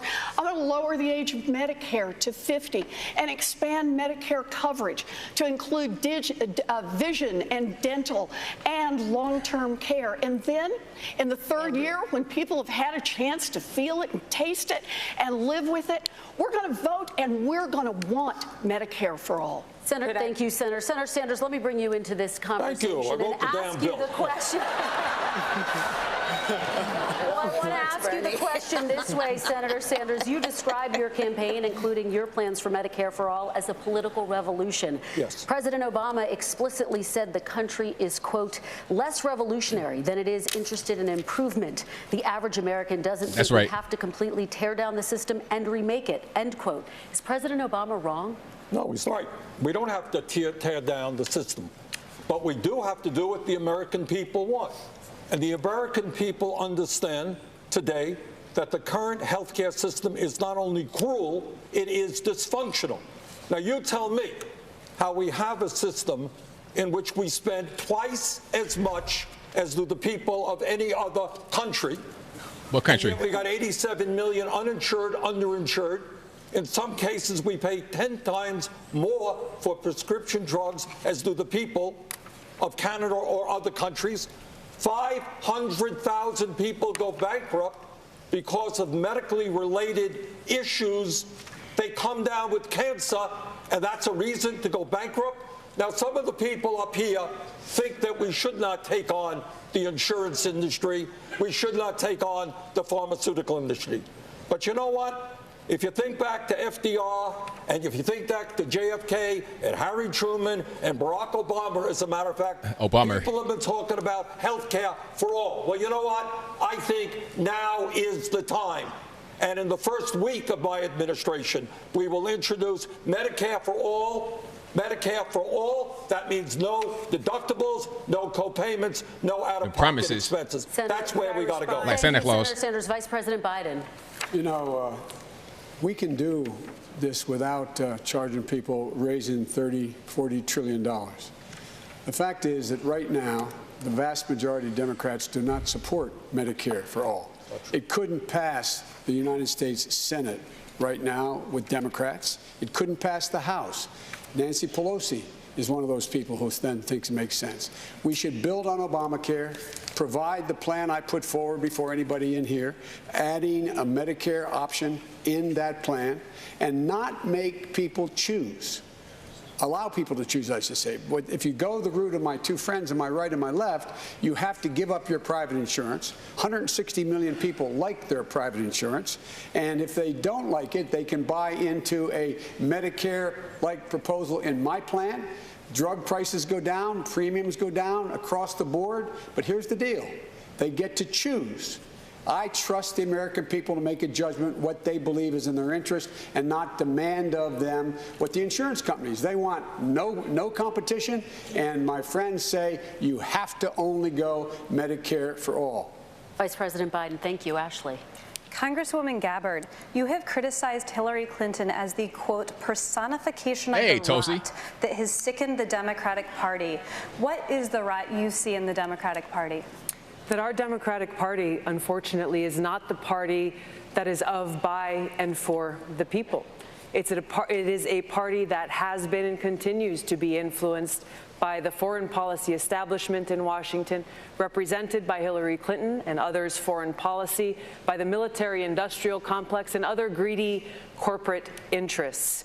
I'm running for president to be the Democratic nominee that rebuilds our Democratic Party, takes it out of their hands, and truly puts it in the hands of the people of this country, a party that actually hears the voices of Americans who are struggling all across this country, and puts it in the hands of veterans and fellow Americans who are calling for an end to this ongoing Bush-Clinton-Trump foreign policy doctrine of regime change wars, overthrowing dictators in other countries, needlessly sending my brothers and sisters in uniform into harm's way to fight in wars that actually undermine our national security and have cost us thousands of American lives.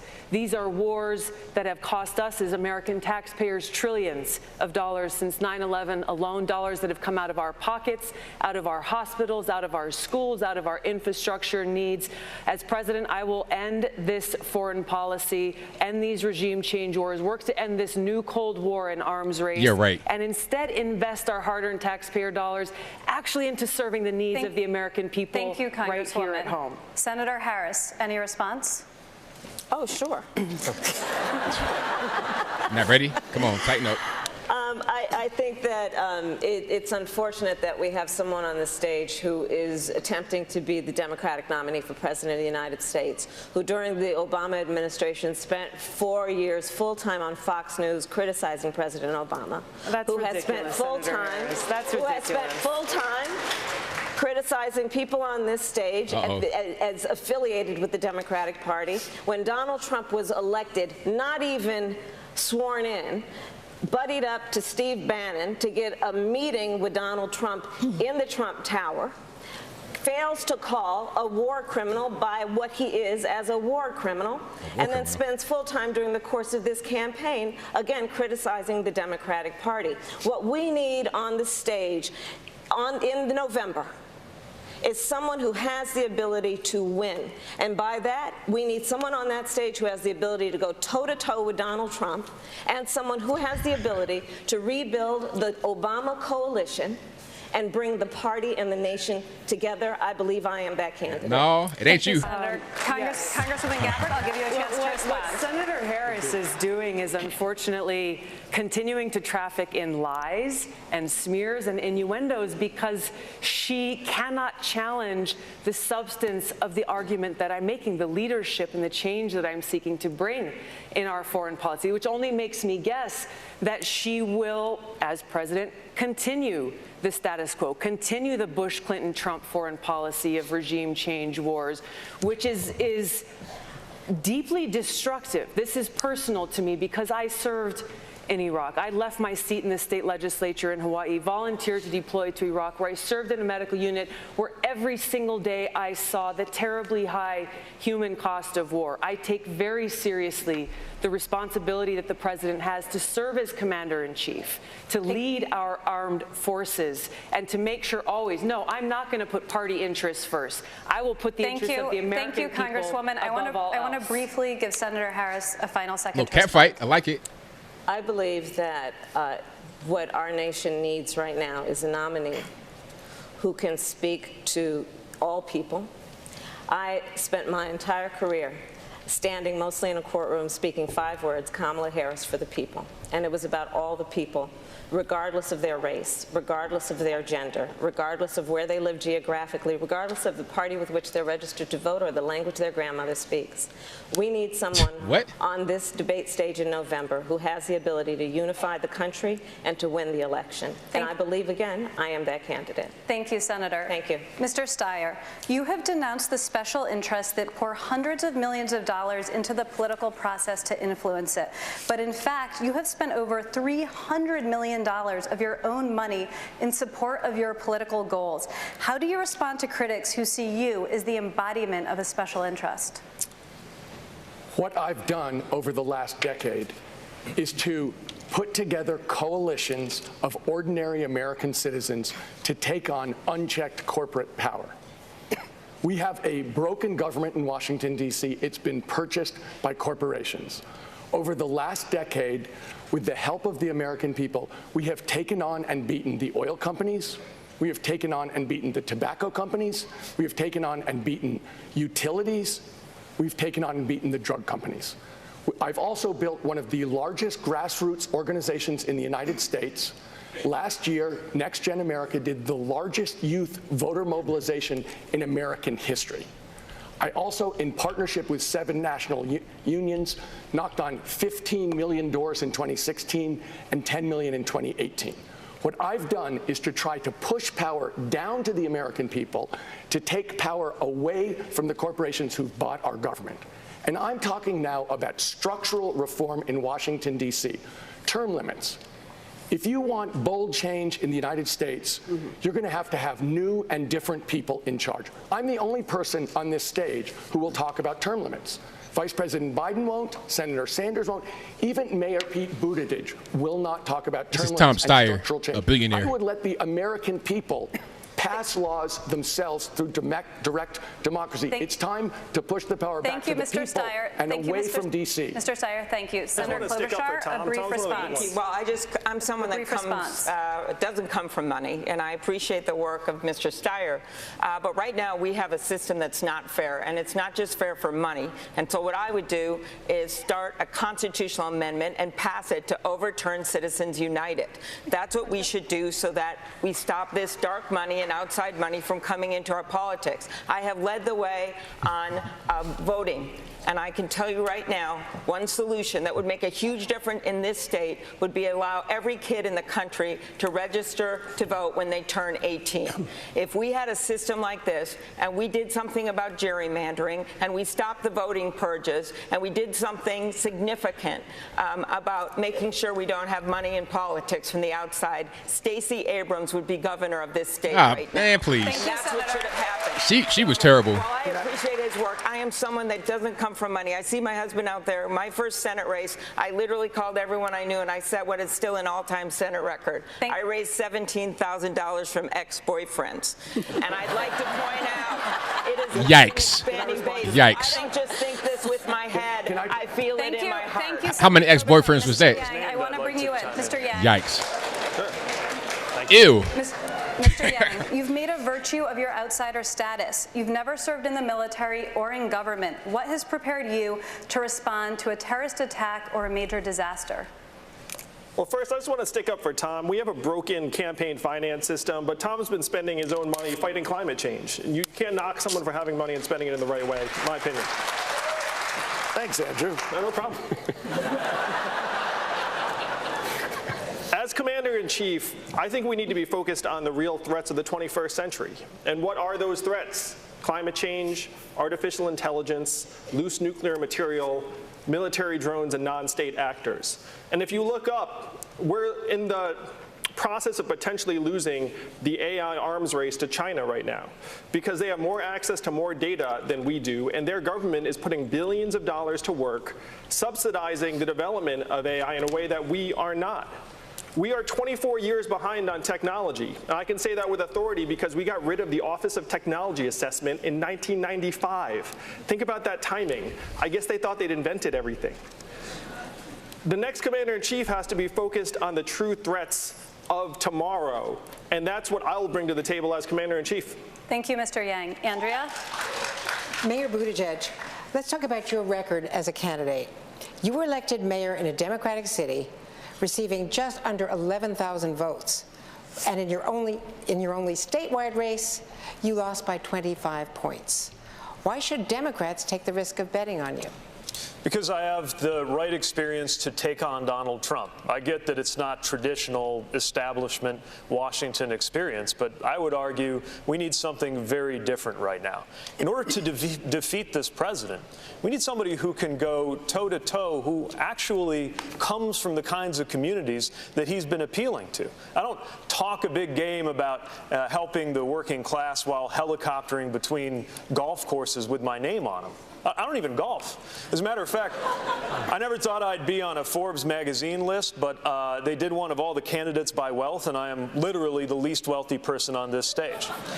I also wore the uniform of this country and know what is at stake in the decisions that are made in the Oval Office in the Situation Room. And I know how to bring people together to get things done. I know that from the perspective of Washington, what goes on in my city might look small, but frankly, where we live, the infighting on Capitol Hill is what looks small. The usual way of doing business in Washington is what looks small. And I believe we need to send somebody in who has a different kind of experience. The experience on the ground, solving problems, working side by side with neighbors on some of the toughest issues that come up in government, recognizing what is required of executive leadership and bringing that to Washington so that Washington can start looking a little more like our best-run communities in the heartland before the other way around starts to happen. Thank you, Mayor. Senator Klobuchar, you said this of Mayor Buttigieg, quote, "Of the women on the stage, do I think that we would be standing on that stage if we had the experience he had? No, I don't. Maybe we're held to a different standard." Senator, what did you mean by that? First of all, I've made very clear I think that Pete is qualified to be up on this stage, and I am honored to be standing next to him. But what I said was true. Women are held to a higher standard. Otherwise, we could play a game called Name Your Favorite Woman President, which we can't do because it has all been men. Including all vice presidents being men. And I think any working woman out there, any woman that's at home knows exactly what I mean. We have to work harder, and that's a fact. But I want to dispel one thing, because for so long, why has this been happening? I don't think you have to be the tallest person on this stage to be president. I don't think you have to be the skinniest person. I don't think you have the loudest voice on the stage. I don't think that means that you will be the one that should be president. I think what matters is if you're smart, if you're competent, and if you get things done. I am the one that has passed over 100 bills as the lead Democrat in that gridlock of Washington in Congress on this stage. I think you've got to win, and I am the one, Mr. Vice President, that has been able to win every red and purple congressional district as the lead on a ticket every time. I govern both with my head and my heart, and if you think a woman can't beat Donald Trump, Nancy Pelosi does it every single day. Mr. Vice President, just a quick response. I think a woman's qualified to be president. There's no reason why, if you think the woman's the most qualified person now, you should vote for them. The reason why I think I should be president and be the nominee is, number one, I have brought people together my entire career. In the United States Senate, I've passed more major legislation than everybody on this stage combined, from the Violence Against Women Act to making sure we have the Chemical Weapons Treaty to dealing with Milosevic, the whole range of things that I've been engaged in my whole career. I've done it. I've brought people together. I'm always told by everybody on here, things have changed. You can't do that anymore. If we can't, I thought the question was initially asked of the senator, how do you unify this country? We have to unify this country. I have done it. I have done it repeatedly. And lastly, to be commander-in-chief, there's no time for on-the-job training. I've spent more time in the Situation Room, more time abroad, more time than anybody up here. I know every major world leader. They know me, and they know when I speak, if I'm the President of the United States, who we're for, who we're against, and what we'll do, and we'll keep our word. Thank you. Like Ukraine, right? I got it.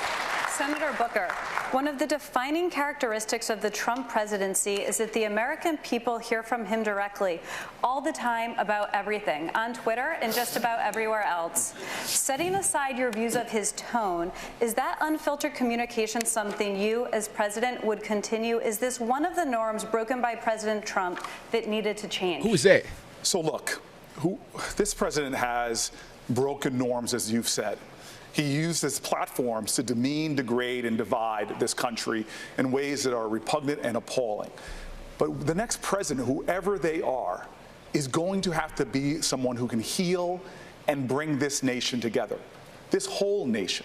So absolutely in that office, I will do whatever it takes to make sure we bring this country together. But it's not for a kumbaya moment.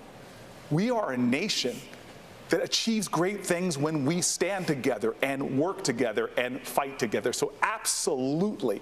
When I was mayor of the largest city in my state, and this is where I agree with Mayor Pete, mayoral experience is very important, and I happen to be the other Rhodes Scholar mayor on this stage.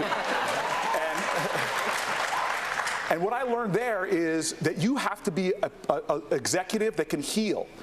In my city, we have racial divides. We have geographic divides that go from wealth to people that are struggling. The success of my city was because we brought us all together and did things that other people said couldn't be done.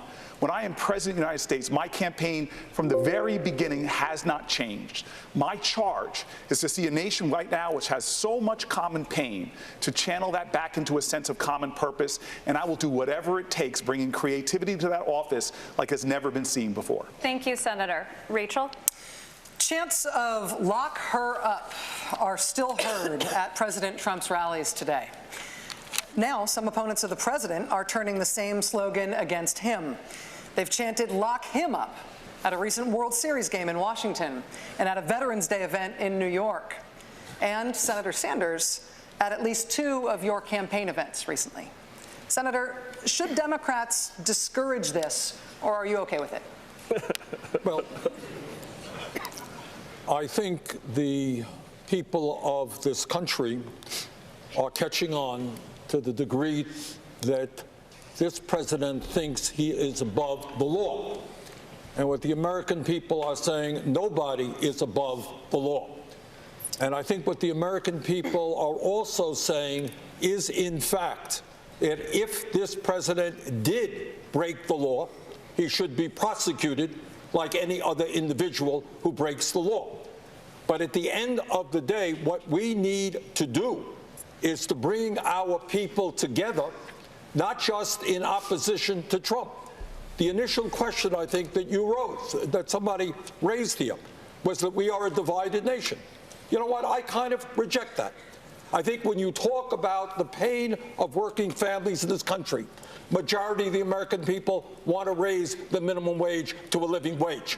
When you talk about the climate crisis, The overwhelming majority of the American people know that it is real.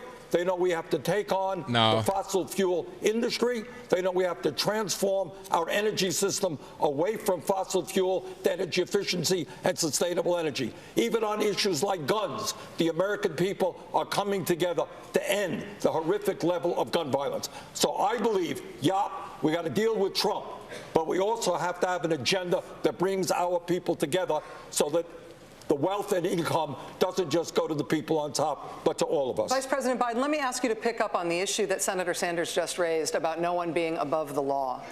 When President Ford pardoned President Nixon, he said it was to heal the country. Would you support a potential criminal investigation into President Trump after he leaves office, even if you thought it might further inflame the country's division? That's a good question. I would not direct my Justice Department like this president does. I'd let them make their independent judgment. I would not dictate who should be prosecuted or who should be exonerated. That's not the role of the President of the United States. It's the Attorney General of the United States, not the President's attorney, private attorney. And so I would, whatever was determined by the Attorney General I supported, that I appointed, let them make an independent judgment. If that was the judgment that he violated the law and he should be, in fact, criminally prosecuted, then so be it. But I would not direct it. And I don't think it's a good idea that we mock, that we model ourselves after Trump and say, lock him up. Look, we have to bring this country together. Let's start talking civilly to people and tweeting. The next president who starts tweeting should, anyway. Okay, Boomer. Look, it's about civility. We have to restore the soul of this country. And that's not who we are. That's not who we've been. That's not who we should be. Follow the law. Let the Justice Department make the judgment as to whether or not someone should be prosecuted, period. Senator Sanders, let me ask you briefly to respond to that, the difference of your opinion there with Vice President Biden. Well, no, I think Joe is right. I think that it is the function of the Attorney General. But what I am of the opinion is that the American people now do believe, and the more they see these impeachment hearings on television, they do believe that we have a president who thinks he's above the law. We have a president who is engaged in corruption. We have a president who has obstructed justice. And in my view, somebody who has violated the Emoluments Clause.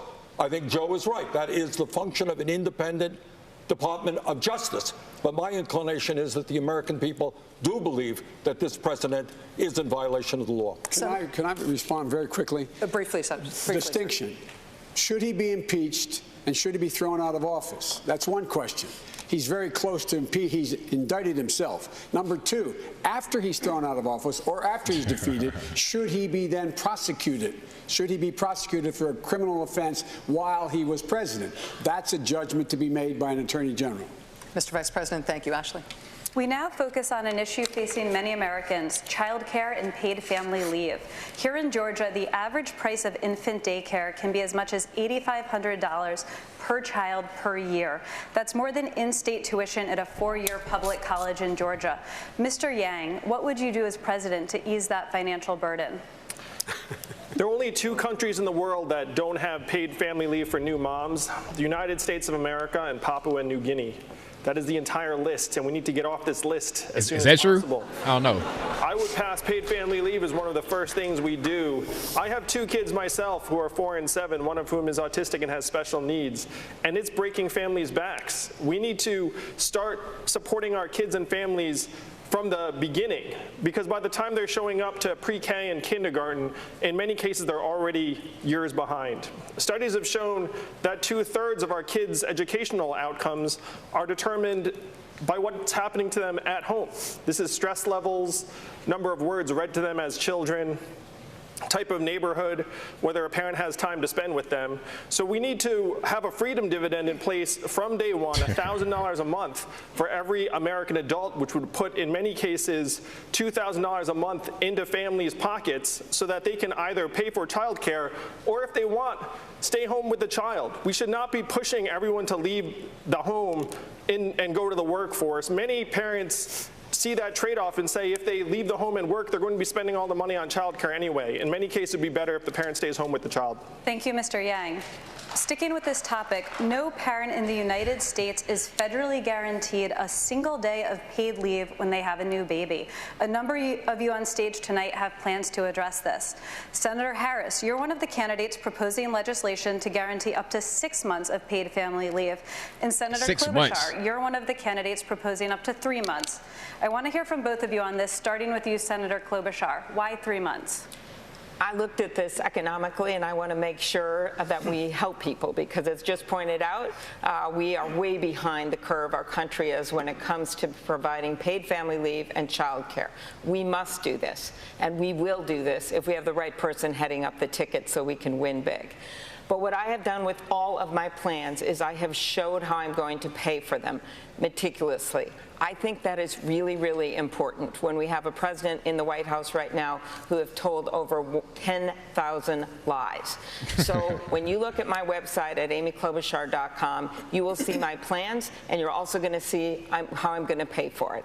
And I think that is so important because this president is literally increasing the debt, treating our farmers and workers like poker chips in a bankrupt casino, and really putting this country in a worse financial situation every single day. So yes, my plan is 3 months. I think that's good. I'd love to do more. As I've said before, I'd love to staple free diplomas under people's chairs.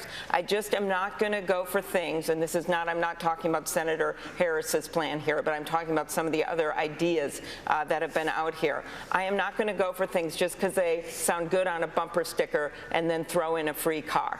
I think we have an obligation. We have an obligation as a party to be, yes, fiscally responsible, yes, think big, but make sure we have people's backs and are honest with them about what we can pay for. And that is everything from sending rich kids to college for free, which I don't support, to kicking $149 million off their health insurance, current health insurance, in 4 years. I just think we have to be smart about how we do this. Thank you, Senator. Is it Adderall? Senator Harris, why 6 months, and also how would you pay for that? Sure, and everybody, please visit my website, kamalaharris.org, for the details on everything I talk about. I'm straight. No thanks. 6 months. So part of how I believe we're going to win this election is it is going to be because we are focused on the future. We are focused on the challenges that are presented today and not trying to bring back yesterday to solve tomorrow. So on paid family leave, it is no longer the case in America that people are having children in their 20s. People are having children in their 30s, often in their 40s, which means that these families and parents are often raising young children and taking care of their parents, which requires a lot of work, from traveling back and forth to a hospital to daycare to all of the activities that are required, much less the health care needs that are required. And what we are seeing in America today is the burden principally falls on women to do that work. And many women are having to make a very difficult choice, whether they're going to leave a profession for which they have a passion to care for their family, or whether they are going to give up a paycheck that is part of what that family relies on. So 6 months paid family leave is meant to and is designed to adjust to the reality of women's lives today. The reality also is that women are not paid equal for equal work in America. We passed the Equal Pay Act in 1963, but fast forward to the year of our Lord 2019, and women are paid 80 cents on the dollar, black women 61 cents, Native American women 58 cents, Latinas 53 cents. So my policy is about, there's a whole collection of work that I am doing that is focused on women and working women in America and the inequities and therefore the injustice that women in America are facing that needs to be resolved and addressed. Thank you, Senator. Kristen? Mr. Steyer, millions of working Americans are finding that housing has become unaffordable, especially in metropolitan areas. It is particularly acute in your home state of California and places like Los Angeles and San Francisco. Why are you the best person to fix this problem? When you look at inequality in the United States of America, you have to start with housing. Where you put your head at night determines so many things about your life. It determines where your kids go to school. It determines the air you breathe, where you shop, how long it takes you to get to work. What we've seen in California is, as a result of policy, we have millions too few housing units. And that affects everybody in California. It starts with a homeless crisis that goes all through the state, but it also includes skyrocketing rents that affect every single working person in the state of California. I understand exactly what needs to be done here, which is we need to change policy and we need to apply resources here to make sure that we build literally millions of new units. But the other thing that's going to be true about building these units is we're going to have to build them in a way that's sustainable. That in fact, how we build units, where people live, has a dramatic impact on climate and on sustainability. So we are going to have to direct dollars, we're going to have to change policy and make sure that the localities and municipalities who've worked very hard to make sure that there are no new housing units built in their towns, that they have to change that, and we're going to have to force it, and then we're going to have to direct federal dollars to make sure that those units are affordable so that working people can live in places and not be spending 50% of their income on rent. Thank you, Mr. Steyer. That's Tom Steyer, billionaire. Yes. Think of it this way. Our housing problem in America is a problem on the supply side, and that means that the federal government stopped building new housing a long time ago, affordable housing. Also, private developers. No more projects. Mansions. They're not building the little 2-bedroom, 1-bath house that I grew up in, garage converted to be a bedroom for my 3 brothers. So I've got a plan for 3.2 million new housing units in America. Those are housing units for working families, for the working poor, for the poor, for seniors who want to age in place, for people with disabilities, for people who are coming back from being incarcerated. It's about Soviet tenants' style. rights, but there's one more piece. Housing is how we build wealth in America. The federal government has subsidized the purchase of housing for decades for white people and has said for black people, you're cut out of the deal. That was known as redlining. When I built a housing plan, it's not only a housing plan about building new units, it's a housing plan about addressing what is wrong about government-sponsored discrimination, how we need to address it, and we need to say we're going to reverse it. I want no project house. I want my own house. I'm so grateful again. No projects. As a mayor who was a mayor during a recession, who was a mayor during a housing crisis, who started my career as a tenants' rights lawyer. This are all good points, but we're not talking about something that is going on all over America, which is gentrification and low-income families being moved further and further out, often compounding racial segregation. And so all of these things, we need to put more federal dollars in it, but we've got to start empowering people. We use our tax code to move wealth up, the mortgage interest deduction. My plan is very simple. If you're a renter who pays more than 1/3 of your income in rent, then you will get a refundable tax credit between the amount you're paying and the area median rent. That empowers people in the same way we empower homeowners. And what that does is it actually slashes poverty, 10 million people out. And by the way, for those people who are facing eviction, it is about time that the only people when they show up in rentals court that have a lawyer is not the landlord, it is also low-income families struggling to stay in their homes. Thank you, Senator. Rachel? We're going to take a quick break, but we will be right back with these candidates from the MSNBC Washington Post Democratic candidates debate in Atlanta, Georgia. Stay with us. All right, so we got a quick break. They're going to come right back. And as soon as they come back, I'm going to get straight back to it. So they got a quick break right quick. And as soon as they get back on it, I'm going to get back to it. So this debate, I don't know, kind of a snooze fest so far. A couple of good moments. I like the cat fight between Tulsi Gabbard and, what was that, Kamala Harris, because Kamala Harris got wrecked last time by Tulsi. So she had this whole thing memorized. She probably was in the mirror at night, practicing it day after day to get ready for that moment. It wasn't very good execution from Kamala Harris against Tulsi, but it was okay. She tried to do it her best. You know, bless her heart, she tried. But, you know, Tulsi and Yang, of course, did not get much airtime. You already know what time it is. They're not the favorites. The favorites are people like Joe Biden. I'm surprised that Pocahontas did not get a whole lot of airtime. That's surprising. I feel like Bernie and Joe got more airtime than Pocahontas, although she is the leading candidate. Maybe it's just me, or I was kind of like not really there during the particular points. The guy with the messed up teeth, that is Tom Steyer, who was a billionaire. I don't know why he's still here, but it is what it is. He's there for some particular reason. I can't really call it. Aside from that, I'm not really seeing a whole lot that is standing out to me. Andrew Yang needs a tie. I don't know why he does not wear a tie with a suit on television at a debate, but whatever. That's a new wave, I suppose. But please put on the tie. That's not really this whole open collar on the stage with the suit. I don't really understand. If you're going to put on the suit, put on the tie as well. It's weird, but I digress. The whole thing, I'm not really necessarily a big fan of. They still on break right now. I'll get right back to it when the break comes back. And thank y'all for being here. We got, about 2,400 in the building. Please like the video, share the video, do all that good stuff. Apparently, they do a break like on the hour. So it'll probably just be one break during this whole thing. They'll probably come back like right at 10. I'm seeing a clock right here to say like a minute 45. So just a teeny little break to get to go to the bathroom. Joe Biden didn't look good here. Obviously, as normal, he did not look very good. He looked like he's kind of lost in the sauce as usual. There ain't nothing really new. Bernie Sanders is still yelling. I'm not really sure why he's yelling. He had a heart attack at age 78. That's not really a safe thing for him to do. So it is what it is. One thing I'm seeing throughout this debate is the idea of communism creeping in. Okay, talking about, oh, everybody gets a house from the government. What kind of housing? They didn't say house. You know, you could say housing, then you could say house. That's different. You could live in a shoebox, you know, in New York, like a room in a project. That's housing. You know, that's not the same thing as a house. So everybody gets housing. Hasn't that been tried before? The old Soviet blocks. It's housing, right? You get somewhere to lay your head.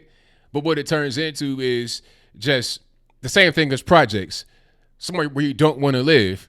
Projects don't, like when they first built, like one of my aunts who passed away recently, unfortunately, she was around West Virginia where they first built the projects. And they were nice when they were first built because it's new construction. It was right there on the river. It was nice. But when you have people that are living there, it's no tax base. They have no real income. And they don't appreciate where they're at because they don't really pay for it. After time, it's going to just eventually dwindle down. It's not going to be sustainable. It's the same thing. And also because they're funded by the government does the least amount to keep them up. If you have your own home and you have pride in it, you keep it up. You'll put money into it. You'll invest into it to keep it right. When you have these government houses, they aren't the same way. They just kind of fall by the wayside because nobody really cares about them. But let's get back to the debate. They're coming back right now on stage, and we'll see what's happening.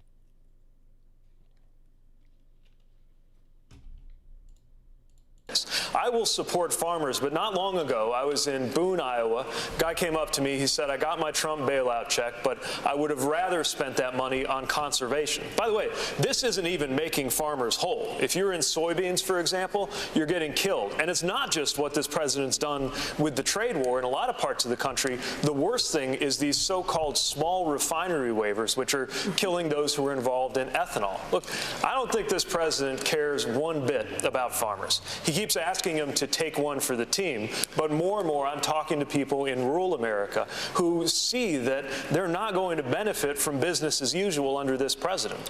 I believe that so many of the solutions lie with American farmers, but we have to stand up for them, not just with direct subsidies and support, but with making sure we do something about the consolidation, the monopolies that leave farmers with fewer places to purchase supplies from and fewer places to sell their product to. And American farming should be one of the key pillars of how we combat climate change. I believe that the quest for the carbon negative farm could be as big a symbol of dealing with climate change as the electric car in this country. And it's an important part of how we make sure that we get a message out around dealing with climate change that recruits everybody to be part of the solution, including conservative communities where a lot of people have been made to feel that admitting climate science would mean acknowledging they're part of the problem. I'm sorry to interrupt, but I need you to answer the question. Would you continue those subsidies or not? Yes, but we won't need them because we're going to fix the trade war. Thank you, sir. The UN recently reported that what was once called climate change is now a climate crisis, with drastic results already being felt. Climate is also an issue important to our audience. We received thousands of questions from our viewers, and many of them were about climate. Callista from Minneapolis writes this. Leading the world in resolving the climate crisis will be a multi-decade project, spanning far beyond even a two-term presidency. If you are elected president, how would you ensure that there is secure leadership and bipartisan support to continue this project? Congresswoman Gabbard. This is an issue that impacts all of us as Americans and people all over the world. This is not a Democrat issue or Republican issue. This is about the environmental threats that each and every one of us face. These are the kinds of conversations that we're having in our town hall meetings and house parties in different parts of the country, where we have Democrats, Republicans, libertarians, and independents coming together saying, hey, we are all concerned about making sure that we have clean water to drink for our families, that we have clean air to breathe, that we're able to raise our kids in a community that's safe. It is the hyper-partisanship in Washington, unfortunately, that has created this gridlock that has stood in the way of the kinds of progress that I would bring about as president. Transitioning our country off of fossil fuels and ending the nearly $30 billion in subsidies that we as taxpayers are currently giving to the fossil fuel industry, instead investing in a green, renewable energy economy that leads us into the 21st century with good-paying jobs, a sustainable economy, investing in infrastructure, and transitioning our agriculture that is a great contributor to the environmental threats we face towards an agriculture system that focuses on local and regional production of food, healthy food that will actually feed the health and well-being of our people, leading as a leader in the world to make the global change necessary to address these threats. Thank you, Congresswoman. I want to bring in Mr. Steyer on this. You've made climate change a central point of your political career. To this issue of making changes that last, making changes that are permanent, could you address that, sir? Rachel, I'm the only person on this stage who will say that climate is the #1 priority for me. Vice President Biden won't say it. Senator Warren won't say it. It's a state of emergency, and I would declare a state of emergency on day one. Wow. I would use the emergency powers of the presidency. I know that we have to do this. I've spent a decade fighting and beating oil companies, stopping pipelines, stopping fossil fuel plants, ensuring clean energy across the country. I know that we have to do this. I also know that we can do this. I would make this the #1 priority of my foreign policy as well. We can do this and create literally millions of good-paying union jobs across this country. I would make sure that my climate policy was led by environmental justice and members of the communities where this society has chosen to put our air and water pollution, which are low-income black and brown communities. Cut it out. We ask, Stop. how are we going to pull this country together? How about this? We take on the biggest challenge in history, we save the world, and we do it together. Do you think that would pull America together? I do. Quickly, Vice President Biden, you were name-checked there. I'd like to give you a chance to respond. Yeah, it was. I think it is the existential threat to humanity. It's the #1 issue. And I might add, I don't really need kind of a lecture from my friend. While I was passing the first climate change bill, and that PolitiFact said was a game changer, while I managed the $90 billion recovery plan, investing more money in infrastructure that related to clean energy than any time we've ever done it. My friend was producing more coal mines and produced more coal around the world, according to the press, than all of Great Britain produces. Now, I welcome him back into the fold here, and he's been there for a long while. But the idea that we talk about where we started and how we are, let's get this straight. I think it is the existential threat of all time. Thank you, Mr. Vice President. You may respond, Mr. Steyer. Look. I came to the conclusion over 10 years ago that climate was the absolute problem of our society and was the unintended consequence of our whole country being based on fossil fuels. Everybody in this room has lived in an economy based on fossil fuels, and we all have to come to the same conclusion that I came to over a decade ago. If we're waiting for Congress to pass one of the bills, and I know everybody on this stage cares about this, but Congress has never passed an important climate bill ever. This is a problem which continues to get worse. That's why I'm saying it's a state of emergency. That's why I'm saying it's priority one. If it isn't priority one, it's not going to get done. And this is something where we absolutely have to address it up front. We have to make it the most important thing, and we can use it to rebuild and reimagine what the United States is. We can be the moral leaders of the world again while we clean up our air and water and create millions of good-paying jobs. Senator Sanders, I'm going to ask you to jump in here. I was also named in that. Tom, you stated you were. You talked about the need to make climate change a national emergency. I've introduced legislation to just do that. Now, I disagree with the thrust of the original question, because your question has said, what are we going to do in decades? We don't have decades. What the scientists are telling us, we don't get our act together within the next 8 or 9 years. We're talking about cities all over the world, major cities going underwater. We're talking about increased drought, talking about increased extreme weather disturbances. The United Nations is telling us that in the years to come, there are going to be hundreds of millions of climate refugees, causing national security issues all over the world. What we have got to do tonight, and I will do as president, is to tell the fossil fuel industry that their short-term profits are not more important than the future of this planet. And by the way, the fossil fuel industry is probably criminally liable, because they have lied and lied and lied when they had the evidence that their carbon products were destroying the planet, and maybe we should think about prosecuting them as well. Thank you, Senator Sanders. Andrea. President Trump has dramatically changed America's approach to our adversaries by holding summits with Kim Jong-un, getting out of the Iran nuclear deal, and at times embracing Vladimir Putin and other strongmen. So let's talk about what kind of commander-in-chief you would be. Senator Harris, North Korea is now threatening to cancel any future summits if President Trump does not make concessions on nuclear weapons. If you were commander-in-chief, would you make concessions to Kim Jong-un in order to keep those talks going? With all due deference to the fact that this is a presidential debate, Donald Trump got punked. You got punked? Is that what happened?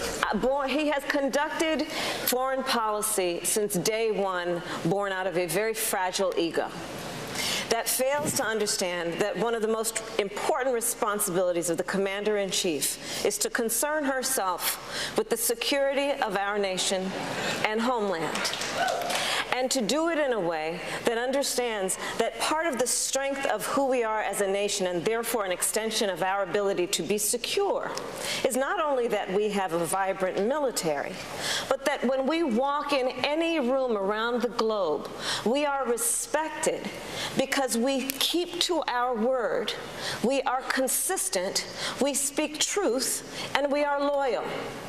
What Donald Trump has done, from pulling out of the Paris Agreement to pulling out of the Iran nuclear deal, to consistently turning a back on people who have stood with us in difficult times, including most recently the Kurds, points out that Donald Trump is the greatest threat to the national security of our nation at this moment. But would you make concessions to North Korea to keep talks Not at this point. There are no concessions to be made. He has traded a War? photo op for nothing. He has abandoned, by shutting down the operations with South Korea for the last year and a half. So those operations, which should be, and those exercises, which should be active, because they are in our best national security, the relationship that we have with Japan, he has in every way compromised our ability to have any influence on slowing down, or at least having a check and balance on North Korea's nuclear program. Thank you, Senator. Mr. Vice President, President Trump inherited the North Korea problem from past presidents over decades. What would a President Biden do that President Obama didn't do in 8 years? War. Well, first of all, I'd go back to making sure we had the alliances we had before he became president.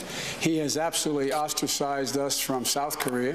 He has given North Korea everything they wanted, creating the legitimacy by having a meeting with Kim Jong-un, who's a thug, although he points out that I'm a rabid dog, need to be beaten with a stick. Very recently was his comment. Other than that, you like him. Other than that, I like him. And uniting Japan and Australia and being a Pacific power and putting pressure on China in order for them to make sure that it is a nuclear-free peninsula. And the way we do that is we make clear to China, which I have done personally with the president of China, and that is we're going to move up our defenses. We're going to continue to make sure we increase our relationship with South Korea. And if they view that as a threat, it's an easy thing to respond to. They, can put pressure on North Korea. But the fact is that we're in a position where he has done this across the world. He's embraced thugs. Look what Putin is doing in Europe. His whole effort is to break up NATO, to increase his power. Look what he's done to it. And so this guy has no idea what he's doing. He has no notion how to go about it. And we need a commander-in-chief. When he stands, everybody knows what he or she is talking. Thank you, Mr. Vice President. But you don't know what you're talking about. More you U.S. lost. soldiers were killed today in Afghanistan, tragically, in America's longest war. Senator Sanders, you've long said you want to bring the troops back home from Afghanistan. Would you cut a deal with the Taliban to end the war, even if it means the collapse of the Afghan government that America has long supported? Well, let me just say this. Good question. Got to answer that. The big differences between the vice president and myself is he supported the terrible war in Iraq, and I helped lead the opposition against it. And not only that, I voted against the very first Gulf War as well. And I think we need a foreign policy which understands who our enemies are, that we don't have to spend more money on the military than the next 10 nations combined. But to answer your question, yeah, I think it is time, after spending many trillions of dollars on these endless wars, which have resulted in more dislocation and mass migrations and pain in that region, it is time to bring our troops home. But unlike Trump, I will not do it through a tweet at 3 o'clock in the morning. I will do it working with the international community, and if it's necessary to negotiate with the Taliban, of course, we will do that. Okay. But at the end of the day, we have to rethink the entire war on terror, which has caused so much pain and lost so many lives, not only for our own men and women in the armed forces, but for people in that region as well. Thank you, Senator. Ashley? Thank you. Mr. Yang, if you win the 2020 election, what would you say in your first call with Russian President Vladimir Putin?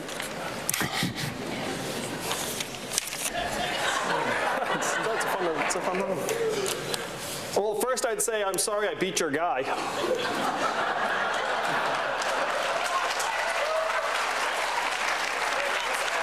Or not sorry. Not sorry.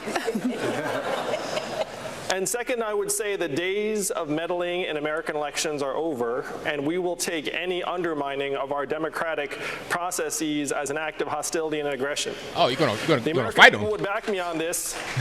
We know that they've found an underbelly and they've been clawing at it, and it's made it so that we can't even trust our own democracy. The third thing I would say is that we're going to live up to our international commitments. We're going to recommit to our partnerships and alliances, including NATO. And it was James Mattis that said that the more you invest in diplomacy, the less you have to spend on ammunition. That has to be the path forward to help build an international consensus, not just against Russia, but also to build a coalition that will help us put pressure on China in terms of their treatment of their ethnic minorities and what's going on in Hong Kong. I want to propose a new world data organization, like a WTO for data, because right now, unfortunately, we're living in a world where data is the new oil and we don't have our arms around it. These are the ways that we'll actually get Russia to the table and make it so they have to join the international community and stop stop resisting appeals to the world order. Thank you, Mr. Yang. Rachel? On the issue of China, Senator Booker, China is now using force against demonstrators in Hong Kong, where millions have taken to the streets advocating for democratic reforms. Many of the demonstrators are asking the United States for help. If you were president, would the U.S. help their movement, and how? Well, first of all, this is a president who seems to want to go up against China in a trade war by pulling away from our allies and, in fact, attacking them as well. We use a national security waiver to put tariffs on Canada. And so at the very time that China is breaking international rules, is practicing unfair practices, stealing technology, forcing technology transfer, and violating human rights, this nation is pulling away from critical allies we would need to show strength against China. There's a larger battle going on the planet Earth right now between totalitarian dictatorial countries and free democracies. And we see the scorecard under this president not looking so good, with China actually shifting more towards an authoritarian government, with its leader now getting rid of getting rid of term limits. And so I believe we need a much stronger policy, one that's not led, as President Trump seems to want to do, in a transactional way, but one that's led by American values. So yes, we will call China out for its human rights violations, but not only that, we will stop engaging in things that violate American rights, because it is a human rights violation when people at our border, children are thrown in cages. It's a human rights violations without coming to the United States Congress for an authorization to the use of military force for us to refuel Saudi jets to bomb Yemeni children. It is about time that this country is led by someone who will say the values of freedom and democracy are what we are going to lead with, and begin to check China, check Putin, and the other folks that are trying to undermine American values and democratic values around the globe. Thank you, Senator. Andrea. Mr. Vice President, the CIA has concluded that the leader of Saudi Arabia directed the murder of U.S.-based journalist Jamal Khashoggi. U.S.-based. The State Department also says the Saudi government is responsible for executing nonviolent offenders and for torture. President Trump has not punished senior Saudi leaders. Would you? Yes, and I said it at the time. Khashoggi was, in fact, murdered and dismembered, and I believe in the order of the Crown Prince. And I would make it very clear, we were not going to, in fact, sell more weapons to them. We were going to, in fact, make them pay the price and make them, in fact, the pariah that they are. There's very little social redeeming value in the present government in Saudi Arabia. And I would also, as pointed out, I would end the subsidies that we have, end the sale of material to the Saudis, who they're going in and murdering children, and they're murdering innocent people. And so they have to be held accountable. And with regard to China, we should look, unless we make it clear that we stand for human rights, we should be going to the United Nations seeking condemnation of China, what they're doing with 1 million Uyghurs that are there essentially in concentration camps in the West. What you gonna do about it for real, though? Vocally speaking out about the violation of the commitment they made to Hong Kong. We have to speak out and speak loudly about violations of human rights. Senator Klobuchar, just to follow up, would you go against the Saudis, even though that would potentially help Iran, their adversaries? Yep. We need a new foreign policy in this country, and that means renewing our relationships with our allies. It means rejoining international agreements, and it means reasserting our American values. And so when the president did not stand up the way he should have to that killing and that dismemberment of a journalist with an American newspaper, that sent a signal to all dictators across the country, across the world, that was okay, and that's wrong. And I want to add a few things to what my colleagues have said. First of all, the question about Russia. When we look at international agreements, we must start negotiating back with Russia, which has been a horrible player on the international scene. But the president precipitously got out of the nuclear agreement with Russia, and we must start negotiating, even though they were cheating, for the good of this world. And we must also start the negotiations for the New START treaty. And when it comes to China, we need someone that sees the long term, like I do, just like the Chinese do, because we have a president that literally makes decisions based on his next tweet, and they are in it for the long game. Senator Sanders? I think I may have been the first person up here to make it clear that Saudi Arabia not only murdered Khashoggi, but this is a brutal dictatorship which does everything it can to crush democracy, treats women as third-class citizens. And when we rethink our American foreign policy, what we have got to know is that Saudi Arabia is not a reliable ally. We have got to bring Iran and Saudi Arabia together in a room under American leadership and say we are sick and tired of us spending huge amounts of money and human resources because of your conflicts. And by the way, the same thing goes with Israel and the Palestinians. Uh-oh. It is no longer good enough for us simply to be pro-Israel. I am pro-Israel. But we must treat the Palestinian people as well with the respect and dignity that they deserve. What is going on in Gaza right now, where youth unemployment is 70 or 80%, is unsustainable. So we need to be rethinking who our allies are around the world, work with the United Nations, and not continue to support brutal dictatorships. Thank you, Senator. Rachel. Senator Warren, only about 1% of Americans serve in the United States military right now. Should that number be higher? Yes, I think it should be. You know, all three of my brothers served in the military. One was career military. The other two also served. I think it's an important part of who we are as Americans. And I think the notion of shared service is important. Shared service? It's how we help bring our nation together. It's how people learn to work together from different regions, people who grew up differently. It's also about how families share that sacrifice. I remember what it was like when I was a little girl. My brother, my oldest brother, who served 5.5 years off and on in combat in Vietnam, and what it was like for my mother every day to check the mailbox. Had we heard from Don Reed? How's he doing? And if there was a letter, she was brighter than the day. And if it wasn't, she'd say, well, maybe tomorrow. This is about building for our entire nation, and I believe we should do that. I also believe we should have other service opportunities in this country. So, for example, what I want to do is for our federal lands, I want to bring in 10,000 people who want to be able to serve in our federal lands, to be able to help rebuild our national forests and national parks as a way to express both their public service and their commitment to fighting back against climate change. We can do this as a nation. Thank you, Senator. In President Trump's first 2 years in office, the Pentagon budget ballooned. Mayor Buttigieg, would you cut military spending or would you keep it on the same upward trajectory? We need to reprioritize our budget as a whole and our military spending in particular. It's not just how much, although we certainly need to look at the runaway growth in military spending. It's also where. Right now, we are spending a fraction of the intention and resources on things like the artificial intelligence research that China is doing right now. If we fall behind on artificial intelligence, the most expensive ships that the United States is building just turn into bigger targets. We do not have a 21st century security strategy coming from this president. After all, he's relying on 17th century security technologies like a moat full of alligators or a big wall.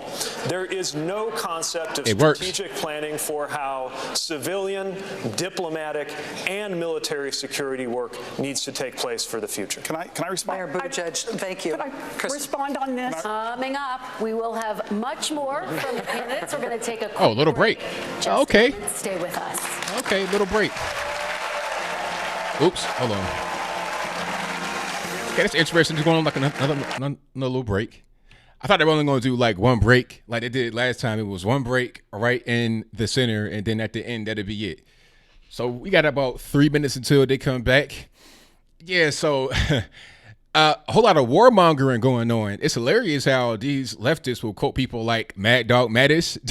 I mean, why would you be quoting Mad Dog Mattis? Tulsi Gabbard is a phony talking about, oh, I wanted to be the anti-war person.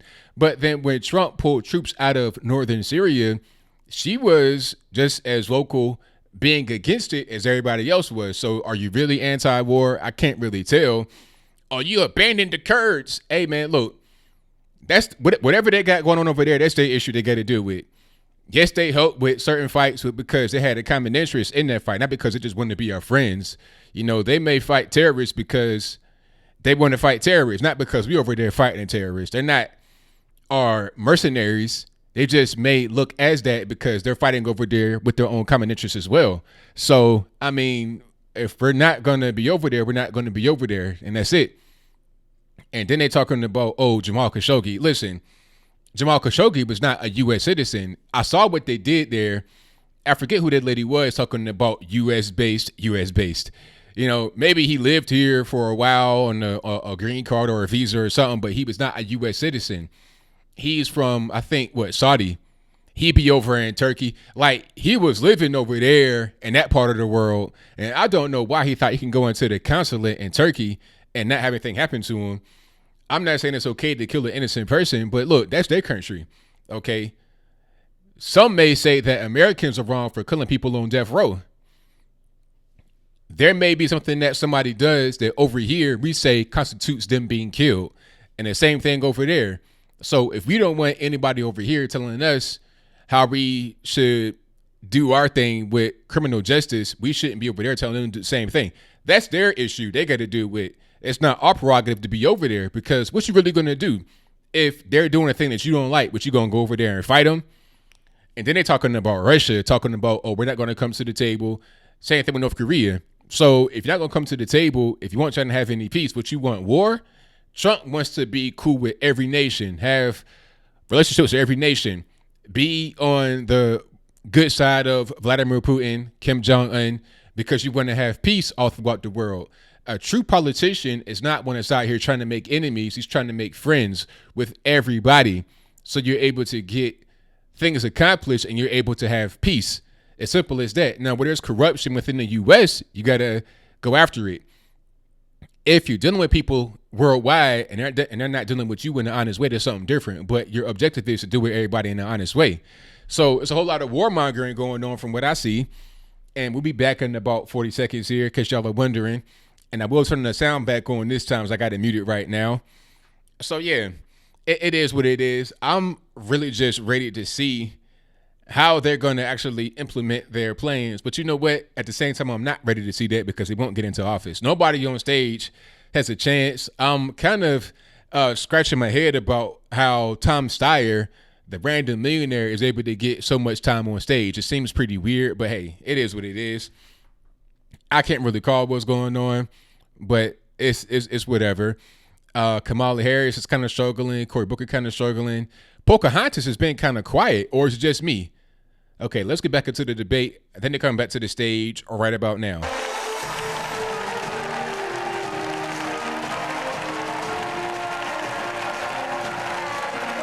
back, everyone, to the 5th Democratic debate. Let's move now to the issue of race in America. FBI Director Christopher Wray recently told Congress, quote, "The majority of the domestic terrorism cases that we've investigated are motivated by white supremacist violence." Congresswoman Gabbard, to you, as president, would you direct the federal government to do something about this problem that it is not currently doing? It's not a problem. Yes, I would. We have seen for far too long the kind of racial bigotry, divisiveness, and attacks that have unfortunately taken the lives of our fellow Americans. Leadership starts at the top. It's important that we set the record straight and correct the racial injustices that exist in a very institutional way in our country, beginning with things that have to do with our criminal justice system, where predominantly the failed war on drugs that has been continuing to be waged in this country has disproportionately impacted people of color and people in poverty. This is something that I'll do as President and Commander-in-Chief, is to overhaul our criminal justice system, working in a bipartisan way to do things like end the failed war on drugs, end the money bail system, enact the kinds of prison reforms and sentencing reforms that we need to see that will correct the failures of the past. The most important thing here is that we recognize that we have to treat each other with respect, all of us as fellow Americans, regardless of race, religion, ethnicity, gender, orientation, and our politics. That kind of leadership starts at the top. As president, I will usher in a 21st century White House that actually represents the interests of all Americans first and foremost. Congresswoman Gabbard, thank you for that. Mr. Yang, what would you do about the issue of white supremacist violence? Well, first we have to designate white supremacist terrorism as domestic terrorism so that the Department of Justice can properly measure it. I talked to an anti-hate activist named Christian Picciolini who told me about how he was radicalized over a 10-year period.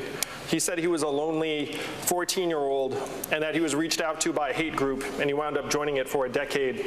Now he's out and he's helping convert people out of those hate groups and back into the rest of society. But what he told me was that if anyone had reached out to him when he was that hurt, broken 14-year-old boy, he would have gone with them. He said if it had been a coach, I would have gone with him. If it had been a mentor or teacher, I would have gone with them. But instead, it was a hate group. So what we have to do is we have to get into the roots of our communities and create paths forward for men in particular who right now are falling through the cracks. And when you look at gun violence in this country, 96+% of the shooters we're talking about are young boys and young men. We have to, as a country, start finding ways to turn our boys into healthy, strong young men who do not hate, but instead feel like they have paths forward in today's economy. Mr. Yang, thank you for that. Vice President Biden, the Me Too movement has forced a cultural reckoning around the issue of sexual violence and harassment against women in America. Are there specific actions that you would take early in your administration to address this problem? Yes, and by the way, it's one of the reasons, the first thing I would do is make sure we pass the Violence Against Women Act reauthorization, which I wrote. The fact I didn't write the reauthorization, I wrote the original act. The fact is that what happens now is that we, in fact, have to fundamentally change the culture of how women are treated.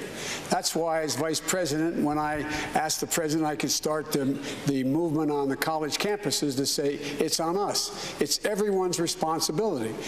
We do not spend nearly enough time dealing with. I was stunned when I did a virtual town meeting that told me 30,000 people were on the call, young people between 15 and 25, and found out. I said, "What do you need? What do you need to make you safer on college campuses and on your schools?" You know what they said? Get men involved, engage the rest of the community, and that's when we started this movement on the college campuses to fundamentally change the culture.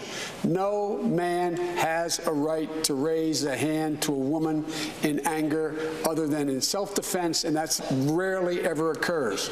And so we have to change the culture, period, and keep punching at it and punching at it and punching at it. It will be a big no, I really mean that's a long choice of words. It's a gigantic issue, and we have to make it clear. Stop violence. Punch at it. From the president on down, that we will not tolerate it. We will not tolerate this culture. This guy. Mr. Vice President, thank you. Senator Harris, this week you criticized Mayor Pete Buttigieg's outreach to African-American voters.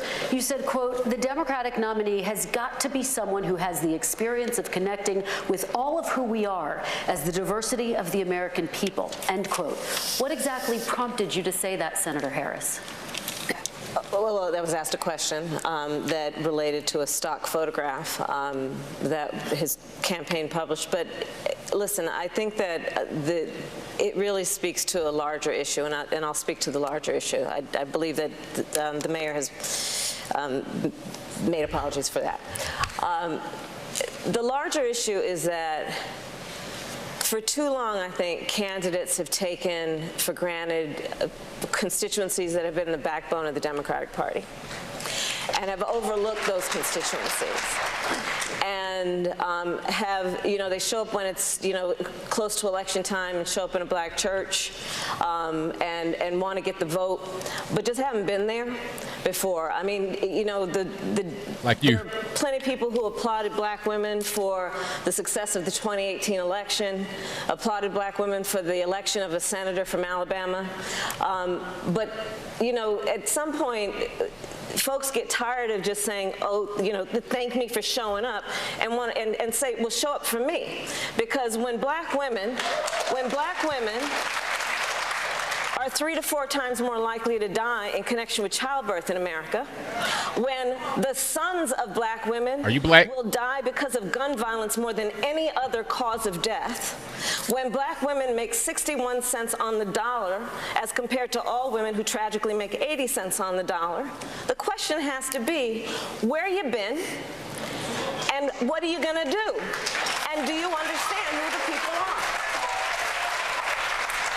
And I'm running for president because I believe that we have to have leadership in this country who has worked with and have the experience of working with all folks. And we've got to recreate the Obama coalition to win. And that means about women, that's people of color, that's our LGBTQ community, that's working people, that's our labor unions. But that is how we are going to win this election, and I intend to win. Senator Harris, thank you. Mayor Buttigieg, your response to that? My response is I completely agree. And I welcome the challenge of connecting with black voters in America who don't yet know me.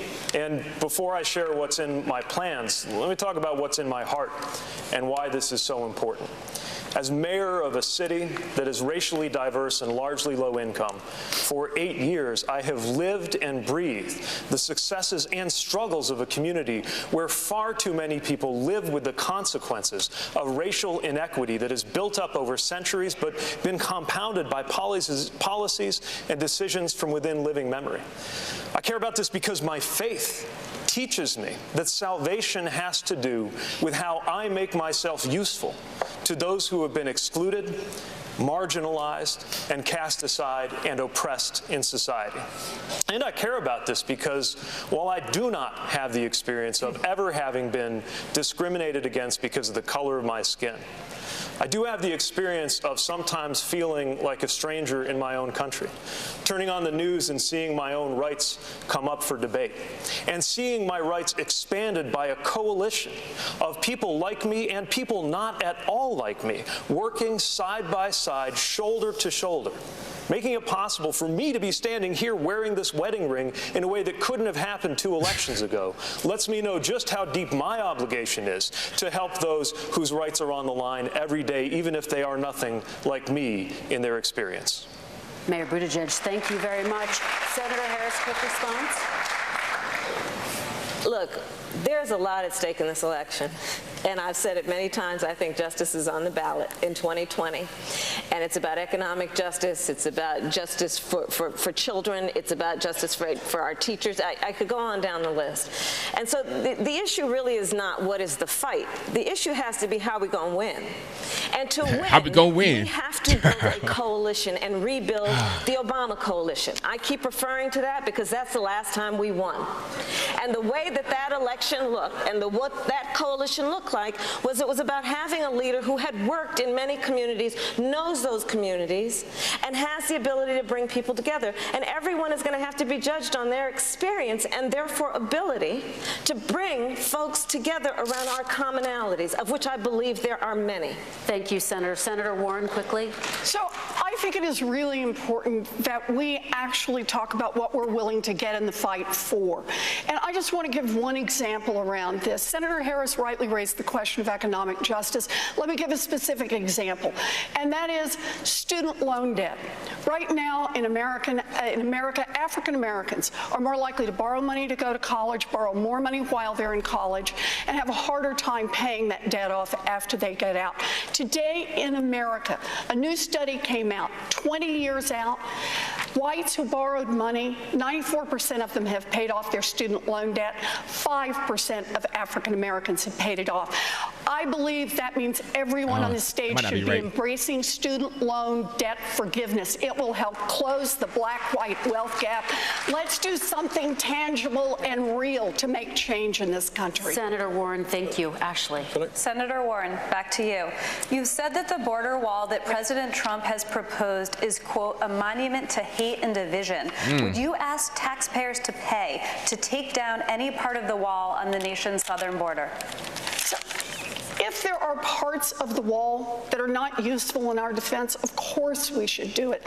The real point here is that we need to stop this man-made crisis at the border. Is it man-made, really? Trump is the one who has created this crisis, and he has done it in no small part by helping destabilize the governments even further in Central America. He has withdrawn aid. That means that families have to flee for their lives, have to flee for any economic opportunity. You know, when I found out that our government was actually taking away children from their families, I went down to the border. I went down there immediately. I was in McAllen, Texas, and I just hope everyone remembers what this looks like.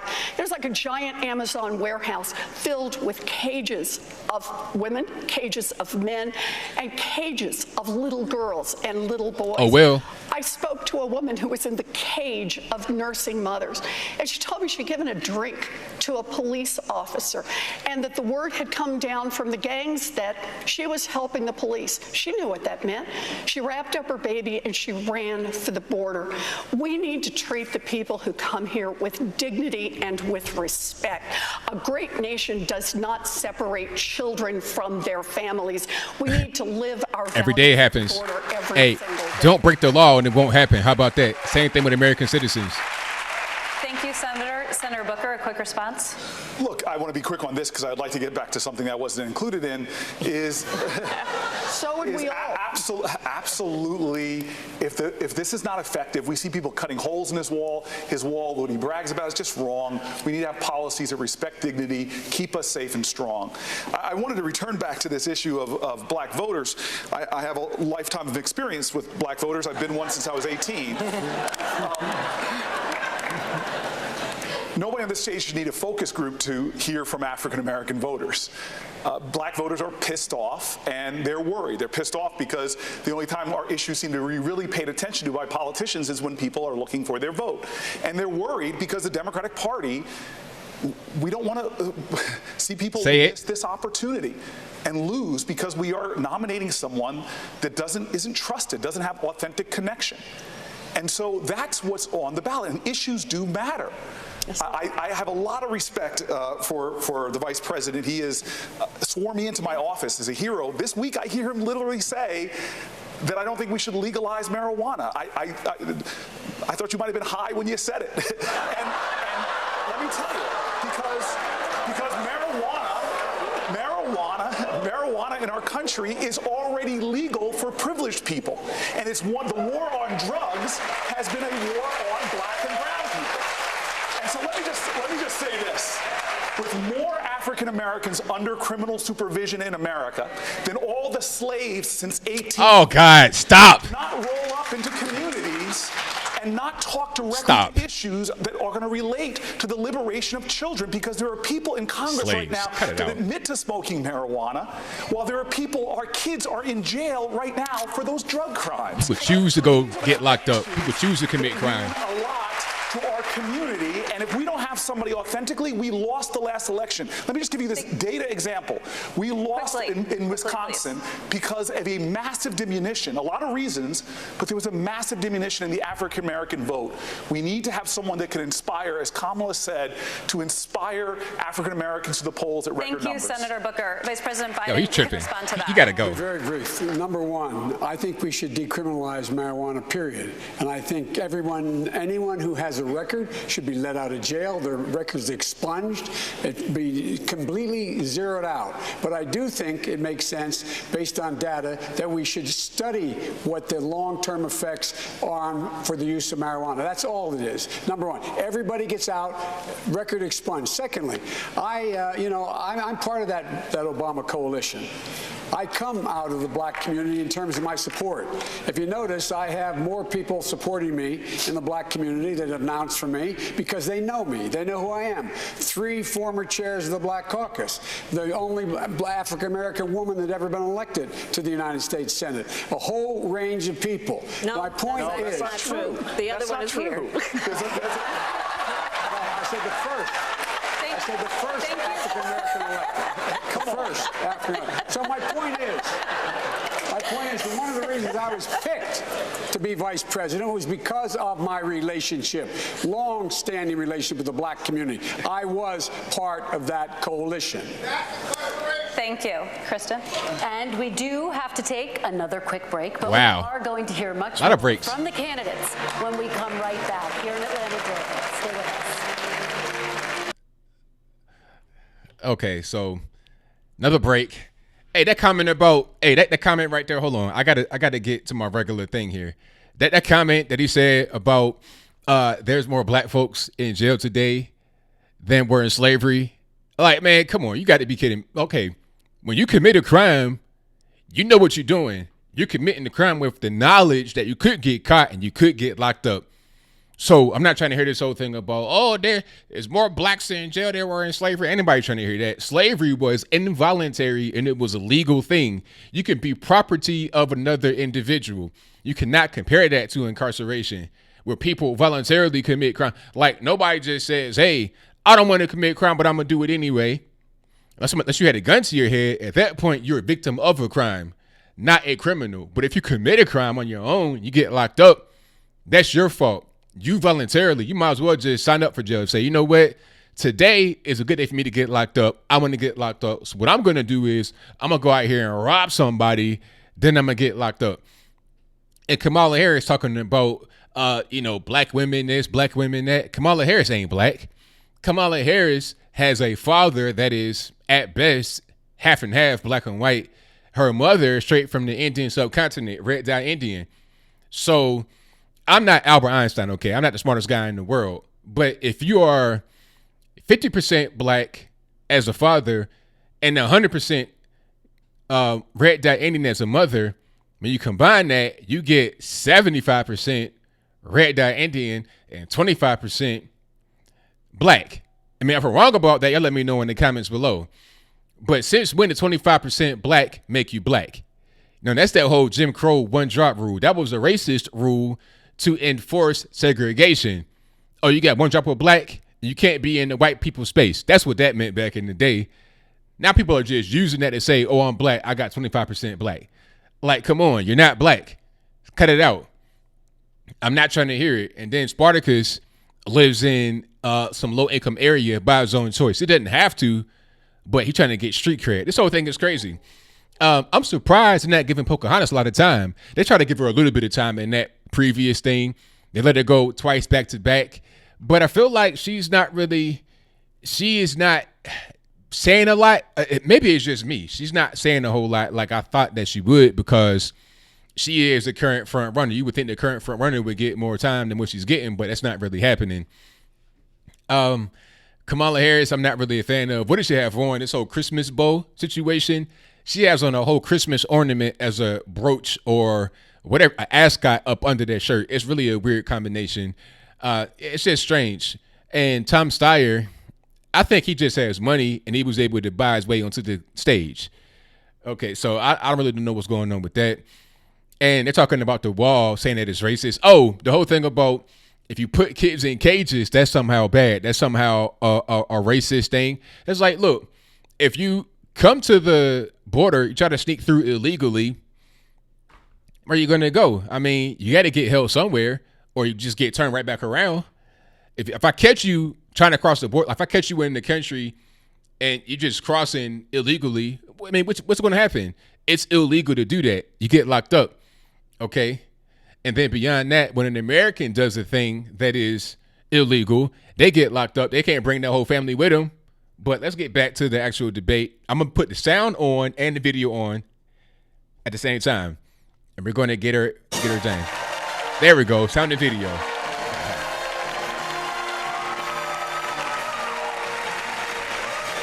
Welcome back to the MSNBC Washington Post Democratic candidates debate. Many states, including right here where we are tonight in Georgia, have passed laws that severely limit or outright ban abortion. Right now, Roe versus Wade protects a woman's right to abortion nationwide. Uh-oh. But if Roe gets overturned and abortion access disappears in some states, would you intervene as president to try to bring that access back? Senator Klobuchar. Well, of course. We should codify Roe v. Wade into law. That is what we should do. And this killing babies. Yay. Applause. Indicated early on what he was going to do, and he's done it. When he was running for office, he literally said women should go to jail. Then he dialed it back and said doctors should go to jail. So no surprise that we're seeing these kinds of laws in Georgia and Alabama, where his allies are passing these bills. And what we have to remember is that the people are with us. And I predict this will be a big issue in the general election. And I just can't wait to stand across from Donald Trump and say this to him. You know what? The people are with us. Over 70% of the people support Roe v. Wade. Over 90% of the people support funding for Planned Parenthood and making sure that women can get the health care they need. He is off the track on this, and he will hear from the women of America, and this is how we're going to win this election. Just this weekend, Louisiana re-elected a Democratic governor, John Bel Edwards. He has signed one of the country's toughest laws restricting abortion. Is there room in the Democratic Party for someone like him, someone who can win in a deep red state, but who does not support abortion rights? Senator Warren. Look, I believe that abortion rights are human rights. I believe that they are also economic rights. And protecting the right of a woman to be able to make decisions about her own body is fundamentally what we do and what we stand for as a Democratic Party. Understand this. When someone makes abortion illegal in America, rich women will still get abortions. It's just going to fall hard on poor women. It's going to fall hard on girls, women who don't even know that they're pregnant because they have been molested by an uncle. I want to be in America where everybody has a chance. And I know it can be a hard decision for people, but here's the thing. Except babies, right, huh? When it comes down to that decision, a woman should be able to call on her mother. She should be able to call on her partner. She should be able to call on her priest or her rabbi. But the one entity that should not be in the middle of that decision is the government. Senator Warren, I need to push you on this a little bit for a specific answer to the question. Governor John Bel Edwards in Louisiana is an anti-abortion governor who has signed abortion restrictions in Louisiana. Is there room for him in the Democratic Party with those politics? I have made clear what I think the Democratic Party stands for. I'm not here to try to drive anyone out of this party. I'm not here to try to build fences. But I am here to say this is what I will fight for as President of the United States. The women of America can count on. Senator Warren, thank you. Senator Sanders, I'll give you 30 seconds. Amy mentioned that women feel strongly on it. Well, let me just tell you that if there's ever a time in American history where the men of this country must stand with the women, this is the moment. And I get very tired of hearing the hypocrisy from conservatives who say, get the government off our backs. We want small government. Well, if you want to get the government out of the backs of the American people, then understand that it is women who control their own bodies, not politicians. So let's make murder legal. Got you. Senator Booker. This is a voting issue. This is a voter suppression issue. Right here in this great state of Georgia, it was the voter suppression, particularly of African-American communities, that prevented us from having a Governor Stacey Abrams right now. Yes. And that is she sucked as a candidate, period. Democratic means when you suppress people's votes to get elected, those are the very people you're going to come after when you're in office. And this bill, opposed by over 70%, the heartbeat bill here, opposed by over 70% of Georgians, is the result from voter suppression. This gets back to the issue about making sure we are fighting every single day that whoever is the nominee, they can overcome the attempts to suppress the votes, particularly of low-income and minority voters, and particularly in the black community like we saw here in Georgia. Senator Booker, thank you. And to that point, individual states, as you all know, set their own rules for voting and for elections. Depending on where you live, you may be required to show ID or not. You might have a lot of days for early voting, or fewer days, or none. You might have a polling place in walking distance, or you might have to drive or take a bus to the edge of town. With that in mind, our next question comes from Jenna in Maryland, who asks, what will you do at the executive level to ensure that every American has equal access to the ballot box? Mayor Buttigieg. Well, we need federal leadership to establish voting rights for the 21st century, because this affects every other issue that we care about. Now, the House of Representatives passed a pro-democracy, anti-corruption bill, which is one of many good bills to die in Mitch McConnell's hands in the United States Senate. We know that with the White House in the right hands, we can make, for example, election days a federal holiday. We can use carrots and sticks to induce states to do the right thing with automatic voter registration, same-day voter registration, making it easier for people to vote, and in particular, recognizing that we cannot allow the kind of racially motivated or partisan voter suppression or gerrymandering that often dictates the outcome of election before the voting even begins. Right now, we have politicians picking out their voters rather than the other way around. That, compounding with what is being done to restrict the right to vote, means that our democracy is not worthy of the name. While these process issues are not always not a democracy, we must act to reform our democracy itself, including when it comes to choosing our presidency, like we do in every other election, giving it to the person who got the most votes. I agree with what the mayor has just said, but this is a good example where he has said the right words, but I actually have the experience and am leading 11 of the bills that are in that House-passed bill you just referred to. And I think this kind of experience matters. I have been devoted to this from the time that I've got to the Senate, and I think having that experience, knowing how you can get things done, leading the bills to take the social media companies to task, a bipartisan bill to say, yeah, you have to say where these ads come from and how they're paid for, and stop the unbelievable practice where we still have 11 states that don't have backup paper ballots. That is my bipartisan bill, and I am so close to getting it done. And the way I get it done is if I'm president. But just like I have won statewide, and Mayor, I have all appreciation for your good work as a local official, and you did not when you tried, I also have actually done this work. I think experience should matter. Mayor Buttigieg, I'll let you respond to that. So first of all, Washington experience is not the only experience that matters. There's more than 100 years of Washington experience on this stage, and where are we right now as a country? I have the experience of bringing people together to get something done. I have the experience of being commanded into a war zone by an American president. I have the experience of knowing what is at stake as the decisions made in those big white buildings come into our lives, our homes, our families, our workplaces, and our marriages. And I would submit that this is the kind of experience we need, not just to go to Washington, but to change it before it is too late. Mr. Mayor, thank you. Congresswoman Gabbard, on the original question of voting rights, please. I mean, voting rights are essential for our democracy. Securing our elections is essential for our democracy. I've introduced legislation called the Securing America's Elections Act that mandates paper ballots to make sure that every single voter's voice is heard. But I want to get back to Pete Buttigieg and his comment about experience. Pete, you'll agree that the service that we both have provided to our country as veterans by itself does not qualify us to serve as commander-in-chief. I think the most recent example of your inexperience in national security and foreign policy came from your recent careless statement about how you as president would be willing to send our troops to Mexico to fight the cartels.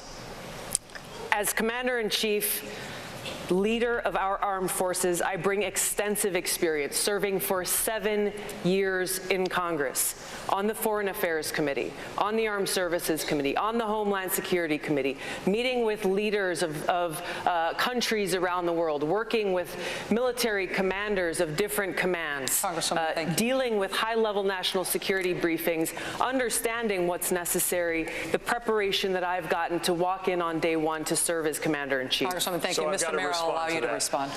I know that it's par for the course in Washington to take remarks out of context, but that is outlandish even by the standards of today's politics. Are you saying that you didn't say that? I was talking about U.S.-Mexico cooperation. We've been doing security cooperation with Mexico for years, with law enforcement cooperation and a military relationship that could continue to be developed with training relationships, for example. Do you seriously think anybody on this stage is proposing invading Mexico? That's not what I said. I'm talking about building up alliances. And if your question is about experience, let's also talk about judgment. One of the foreign leaders you mentioned meeting was Bashar al-Assad. I have, in my experience, such as it is, whether you think it counts or not, since it wasn't accumulated in Washington, enough judgment that I would not have sat down with a murderous dictator like that. Congresswoman Gabbard, let me allow you to respond. Thank you. You were asked directly whether you would send our troops to Mexico to fight cartels, and your answer was yes. The fact checkers can check this out. No. But your point about judgment is absolutely correct. Our commander-in-chief does need to have good judgment. And what you've just pointed out is that you would lack the courage to meet with both adversaries and friends to ensure the peace and national security of our nation. I take the example of those leaders who have come before us, leaders like JFK, who met with Khrushchev, like Roosevelt, who met with Stalin, like Donald Trump, Reagan, who met and worked with Gorbachev. These issues of national security are incredibly important. I will meet with and do what is necessary to make sure that no more of our brothers and sisters in uniform are needlessly sent into harm's way fighting regime change wars that undermine our national security. I'll bring real leadership and experience to the White House. I've got to respond. Senator Sanders, I'm going to have the original point. The American people understand that the political system we have today is corrupt. And it is not just voter suppression, which cost the Democratic Party a governorship here in this state, not just denying black people and people of color the right to vote, but we also have a system through Citizens United, which allows billionaires to buy elections. So what we need to do, simple and straightforward, in every state in this country, through the federal government, if you are 18, you have a right to vote. End of discussion. We have to overturn trying to get young and impressionable kids to vote. We need to move toward public funding of elections. On this last point, Mr. Steyer. Well, I agree with exactly what Bernie said. But I want to talk about how we're going to win in 2020. I don't mean to change the subject, but I think it's sort of important that the Democratic Party not only beat Donald Trump in 2020, but have a sweeping victory across the country. And what that's going to mean is turnout. In the United States of America, the Democratic Party keeps talking about trying to persuade a few people who are Republicans to like us, when up to half the people don't vote at all because they think neither party tells the truth, no one deals with my issues, the system is broken, why would we vote? But what we've found at Next Gen America is that is the start of a conversation about why votes are so important. And if you look at 2018 and flipping the House, what really happened was Democratic voting went up by 3/4. In the 38 congressional districts where Next Gen America was turning out young people, the turnout went up by more than 100%, more than double. So for us to win, for everybody on this stage, for whoever's the candidate, to have a Senate that's Democratic, for us to have the sweeping victory that we absolutely are going to have next year, it's a turnout question. We're going to have to tell the truth, and we're going to have to organize across this country. Thank you very much. It is time, at this point, it is well past time, if I'm honest, to start closing statements. And we are going to start tonight with Senator Booker. The floor is yours. Thank you, Rachel. It's an honor to be here tonight. I have not yet qualified for the December stage and need your help to do that. If you believe in my voice and that I should be up here, please go to CoryBooker.com. Please help. Please help. Closing statement prepared, but I saw in the audience during the break a man named John Lewis. And perhaps it's interesting and important for me to mention why I'm so grateful to him. I've been calling in this whole election for our need to fight and fight the right way by bringing people together to create transformative change, not just beat Donald Trump. That's the floor. We need to go to the ceiling. We need to go to the mountaintop. I am literally here on this stage right now because 50 years ago, there was a lawyer on a couch who changed his life, changed his mind to get up and start representing families, one of them mine, who were discriminated against. The house I grew up in is because of that lawyer's activity.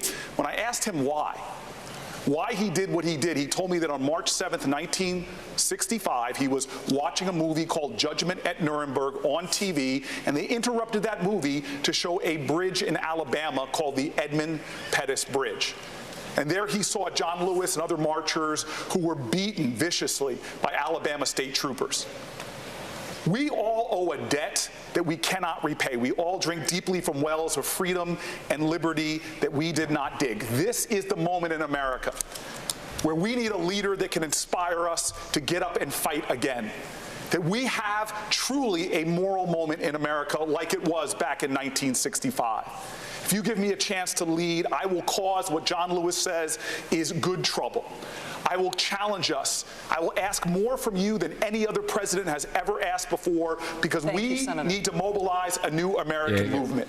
Keep me on this stage. Keep me on this race. It is time we fight and fight together. Please go to CoryBooker.com. Please help. Thank you very much. Mr. Steyer, your closing statement. Last time I was on this stage, I started by saying that everybody here is more patriotic and more competent than the criminal in the White House. And I stand by that statement. But I'm different from everybody else on this stage. I know that the government in Washington, D.C. is broken. I know that it's been purchased by corporations. And I've spent a decade putting together coalitions of ordinary American citizens to beat those corporations.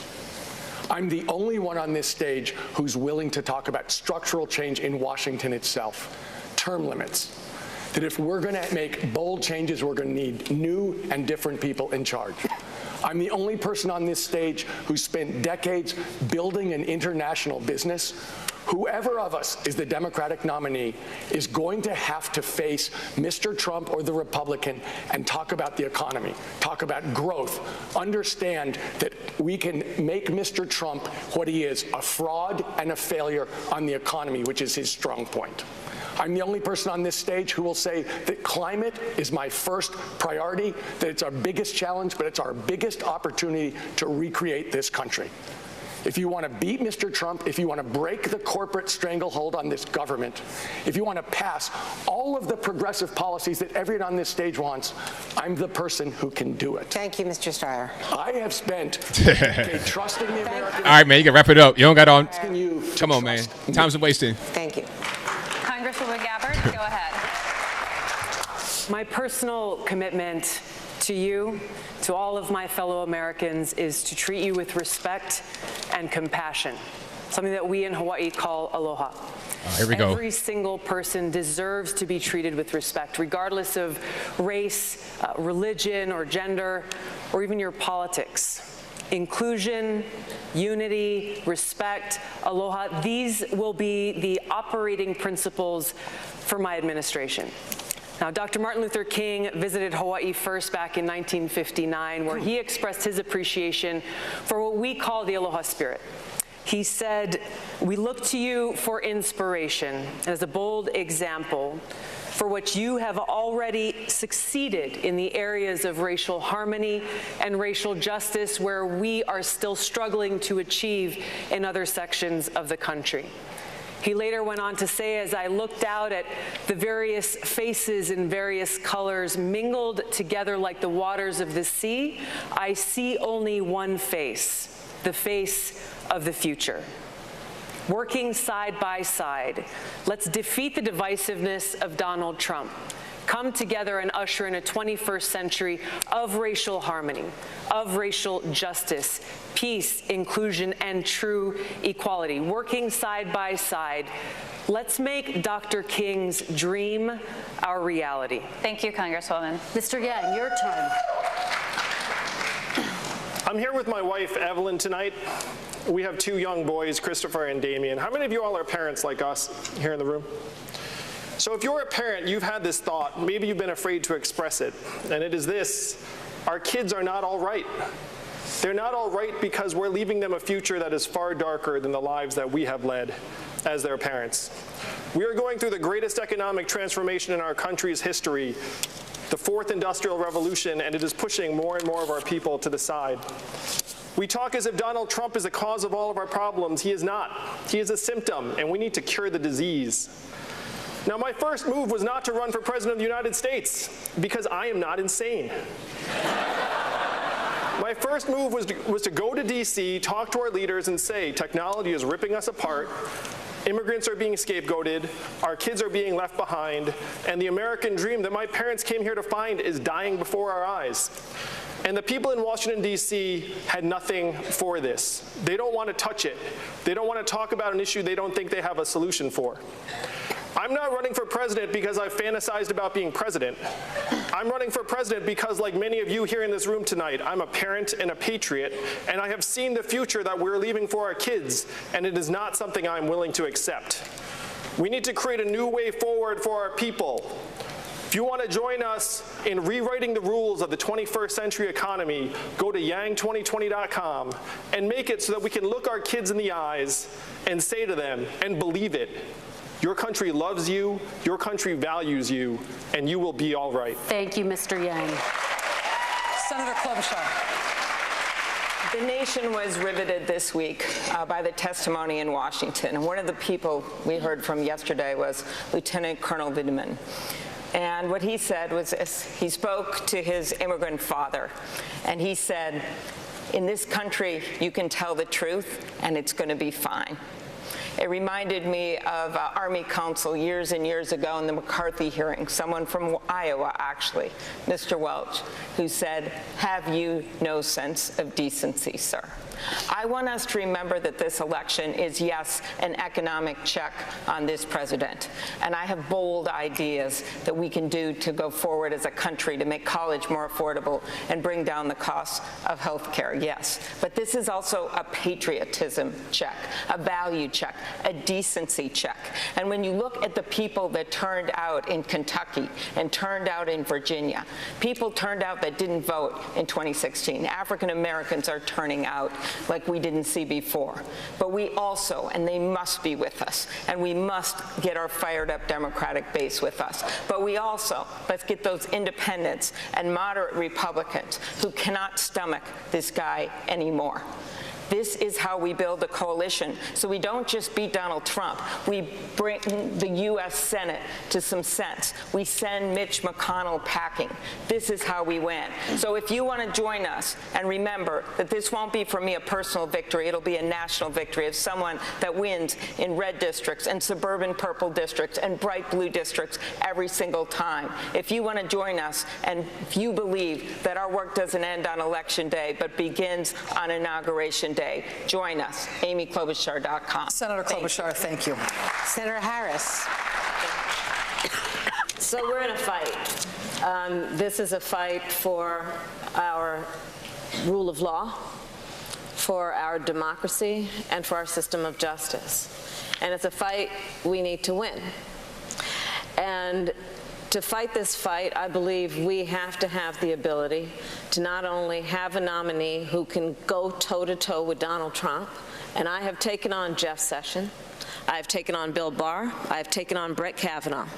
I know I have the ability to do that. We also need someone who can unify the party and the country, and who has the experience of having done that. I've done that work. I believe we need someone who has the ability to speak to all the people, regardless of their race, their gender, their party affiliation, where they live geographically, or the language their grandmother speaks. My entire career has been spent having one client and one client only, the people. I have never represented a corporation. I have never represented a special interest. Sure. In this election, justice and the various injustices people are facing, regardless of where they live or their race or gender, are very much on the ballot, from economic justice to reproductive justice to health care justice to educational justice. And I truly believe that when we overcome these injustices, we will then unlock the potential of the American people and the promise of America. And that's the America I believe in, that's the America I see, and that is why I'm running for president. Thank you, Senator Harris. Weak statements. Mayor Buttigieg, go ahead. Give me a pillow. First of all, I want to remark that we're in the city of Atlanta, a city where a great local leader, Maynard Jackson, helped create the black middle class that Atlanta is known by ensuring that taxpayer dollars were spent in a way that reflected the need to expand opportunity to those who were excluded. And just as local leaders have shown great leadership, we need to use the powers of the presidency on challenges like this, expanding opportunity and expanding a sense of belonging to those who have been excluded in this country. I'm not only running to defeat Donald Trump, I am running to prepare for the day that begins when Donald Trump has left office, to launch the era that must come after Trump. That era must be characterized not by exclusion, Trump Jr., but by belonging. And so must our campaign. I am inviting progressives who have agreed on these issues we've been talking about tonight all along, moderates who are ready to be part of this coalition, and a lot of future former Republicans who I know are watching this, disgusted by what is happening in their own party and in this country. I want you to know that everybody is welcome in this movement that we're building, and everybody is welcome in this future that we must create. I hope you go to PeteForAmerica.com, join this effort, and help us create a better era for the American people beginning in November 2020. Thank you. Senator Sanders. Thank you. Let me say a word about myself. Unusual as it may seem. I am the son of an immigrant, young man of 17, who came to this country without a nickel in his pocket. I have some sense of the immigrant experience. I will stand with the 11 million undocumented immigrants in this country. At the age of 21, as a member of a civil rights group at the University of Chicago, oh, here we go. I was arrested, spent the night in jail. And I have been committed to the fight against all forms of discrimination. Sure. Racial discrimination, sexism, homophobia, xenophobia, and religious bigotry. I will lead an administration that will look like America, will end the divisiveness brought by Trump and bring us together. During this campaign, I am proud to say that I have received more campaign contributions than any candidate at this point in an election in American history. Over 4 million contributions. Great, got money. Averaging $18 apiece. If you want to be part of a movement that is not only going to beat Trump, but transform America, that doesn't have a super PAC, doesn't do fundraisers at wealthy people's homes, please join us at BernieSanders.com. Thank you. Bernie Half in the building. The floor is yours. So, thank you. You know, I listened to this debate tonight, and I hear a lot of really good ideas, but I take a look at the issues we've talked about. We've talked about climate change. We've talked about defense spending. We've talked about private health insurance. We should have talked about gun violence. What do these issues have in common? Well, first, they touch people all over this country in their everyday lives. And what is the second thing they have in common? We know what we need to do. We have a lot of good ideas for how to fix it, and the majority of Americans are with us on it. And yet, we don't make change. Why not? Because of corruption. Because we have a government that works better for big drug companies than it does for people trying to fill a prescription. It works better for a giant defense industry than it does for everyone who worries about the money that goes into arms instead of into our public schools. We have a government that works for those at the top and not for anyone else. I have the biggest anti-corruption plan since Watergate. It involves ending lobbying as we know it, blocking locking the revolving door between industry and Washington, making everyone who runs for federal office put their tax returns online. We have to have the courage not to make just individual changes, not to fight for little pieces. We want to make real progress on climate.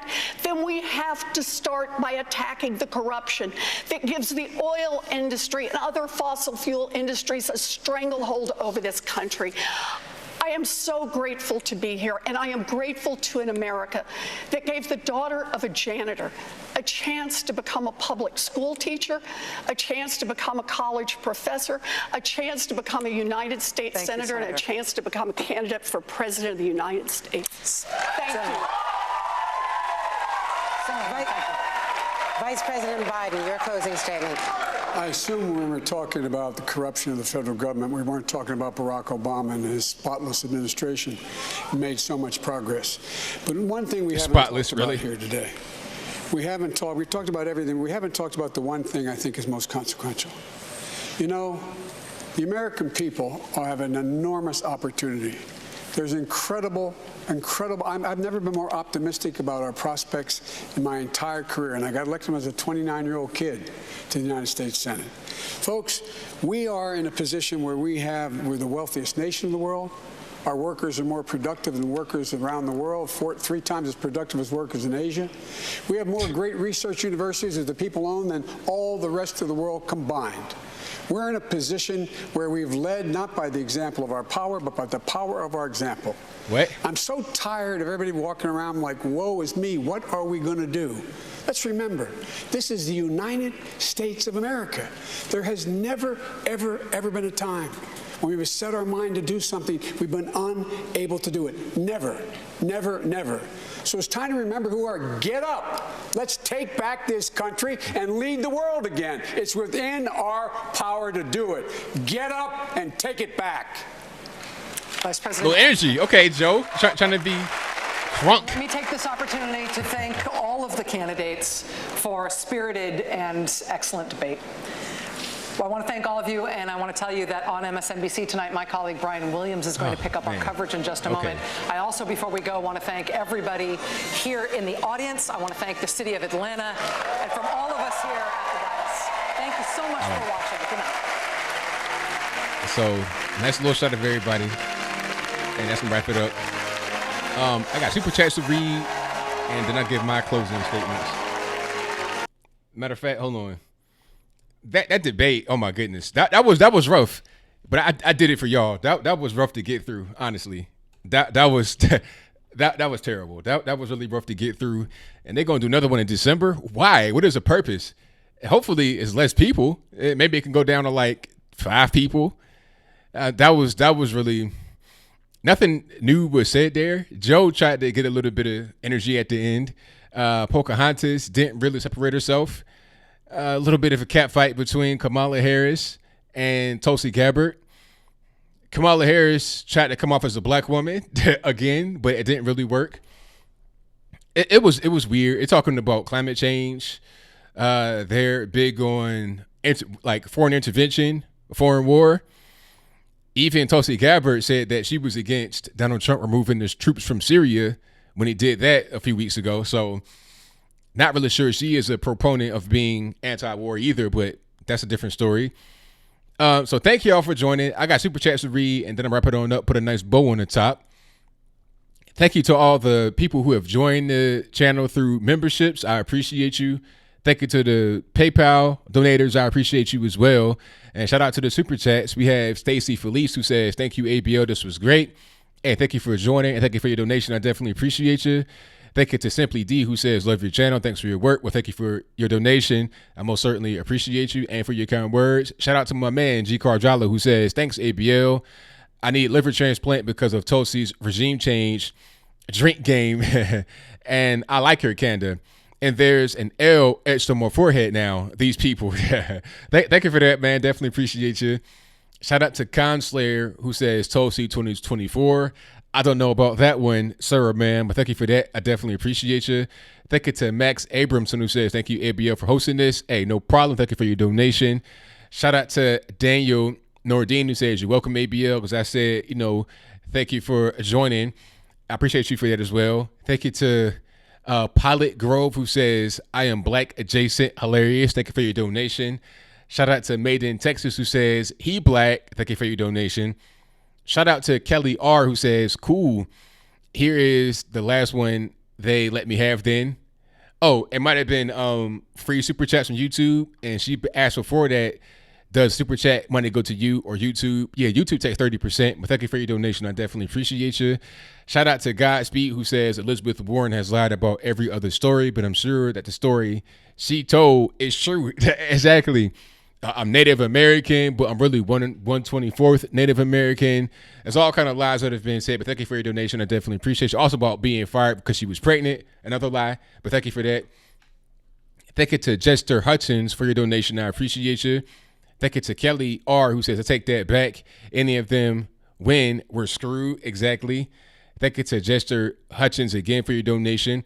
Shout out to Robert DiMartino, who says Tulsi has a kooky eye. LOL. Yeah, it's a little different. Same thing with what's my man's name?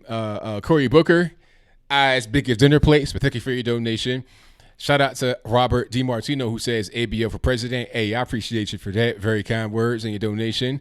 Shout out to Suburban Casualty, who says, I don't think she read the Paris Agreement. I don't think so. I don't think most of them read anything they're talking about. But thank you for that. Thank you to Joseph, who says, Joseph Barrett, who says, free super chat. Thanks for streaming. Hey, thank you for that. I certainly appreciate you. Thank you to Pilot Group, who said, just discovered your channel. Love your perspective and energy. Keep it up, my dude. Will do. Thank you for your donation. Shout out to Mike Loveteer for your donation. I appreciate you, boss. Thank you to Conslayer, who says, Tulsi and I got it on. Hey, PG show, sir, but thank you for your donation. Shout out to Sushi, who says, sup ABL. In this group, I see candidates, but I do not see a president. Plain and simple. I've never seen a party run on raising taxes and expect to win. Exactly. You know, at the beginning, talking about raising taxes this, taxing that. Pocahontas talking about a wealth tax, 2% on every dollar. Crazy. But thank you for that. Shout out to Norman Jacobs for your donation. I appreciate you. Thank you to Angry Joker, who says, I used to be a liberal and these Democrats pushed me to like Trump. Hey, it's a lot of you guys out there, you know, people that have walked away because the Democrats are crazy. But thank you for your donation and welcome to the right. I appreciate you.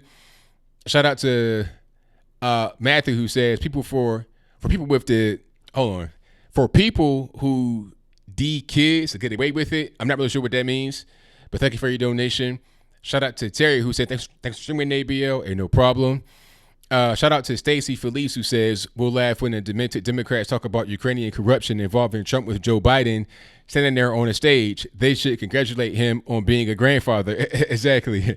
Thank you for that. Shout out to Barlowski Jonathan, all the way from New Zealand, who says, Pert walk from Christmas. Hey, there you go. Thank you for that.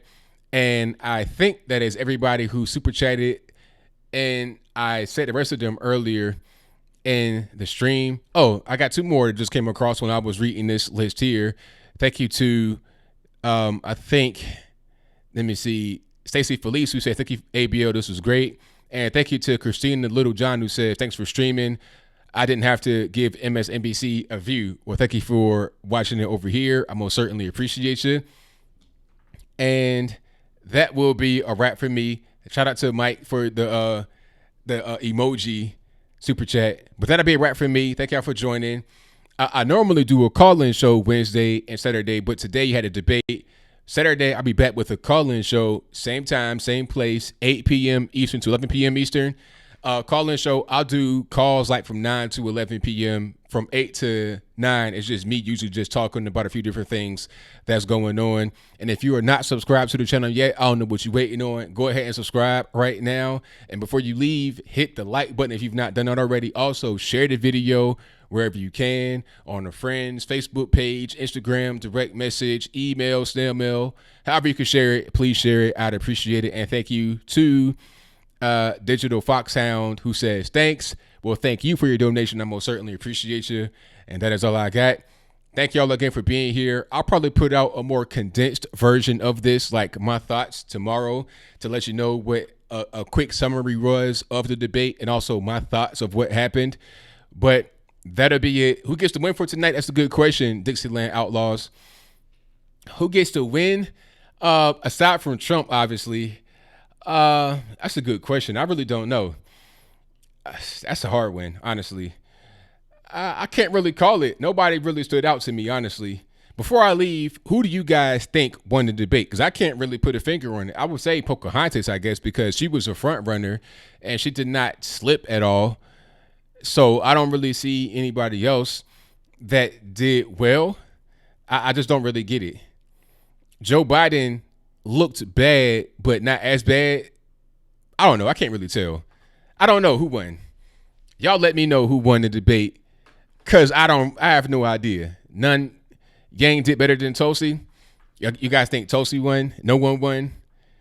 Yeah, I think nobody, honestly. And like, I don't even want to cop out. Yeah, Tom Steyer, that's hilarious. Yeah, I don't really know. I can't really call it. Let's see. Nobody. Trump. Honest. Americans won. Yeah, Americans won. That's a good way to look at it. Booker did good early. Biden. It's nobody really. Yeah, I think you're right. I can't. What was it? Miles John. They're all losers. They're going to lose in the GOP landslide regardless of what. That's correct. Shout out to the moderators for doing a good job tonight, getting the trolls and some of the negative comments and the weird comments out of here. I appreciate you guys. I see you guys in the chat. Yeah, you guys do fantastic. I thank y'all for doing what y'all do all the time. So I think I'm pretty much done. So again, I'll be back Saturday with a live show, and I do my regular pre-recorded shows pretty much every day except for Sunday. I'll put out one tomorrow, like a summarized version of this, and then whatever else is happening tomorrow that I want to talk about. But that will be a wrap.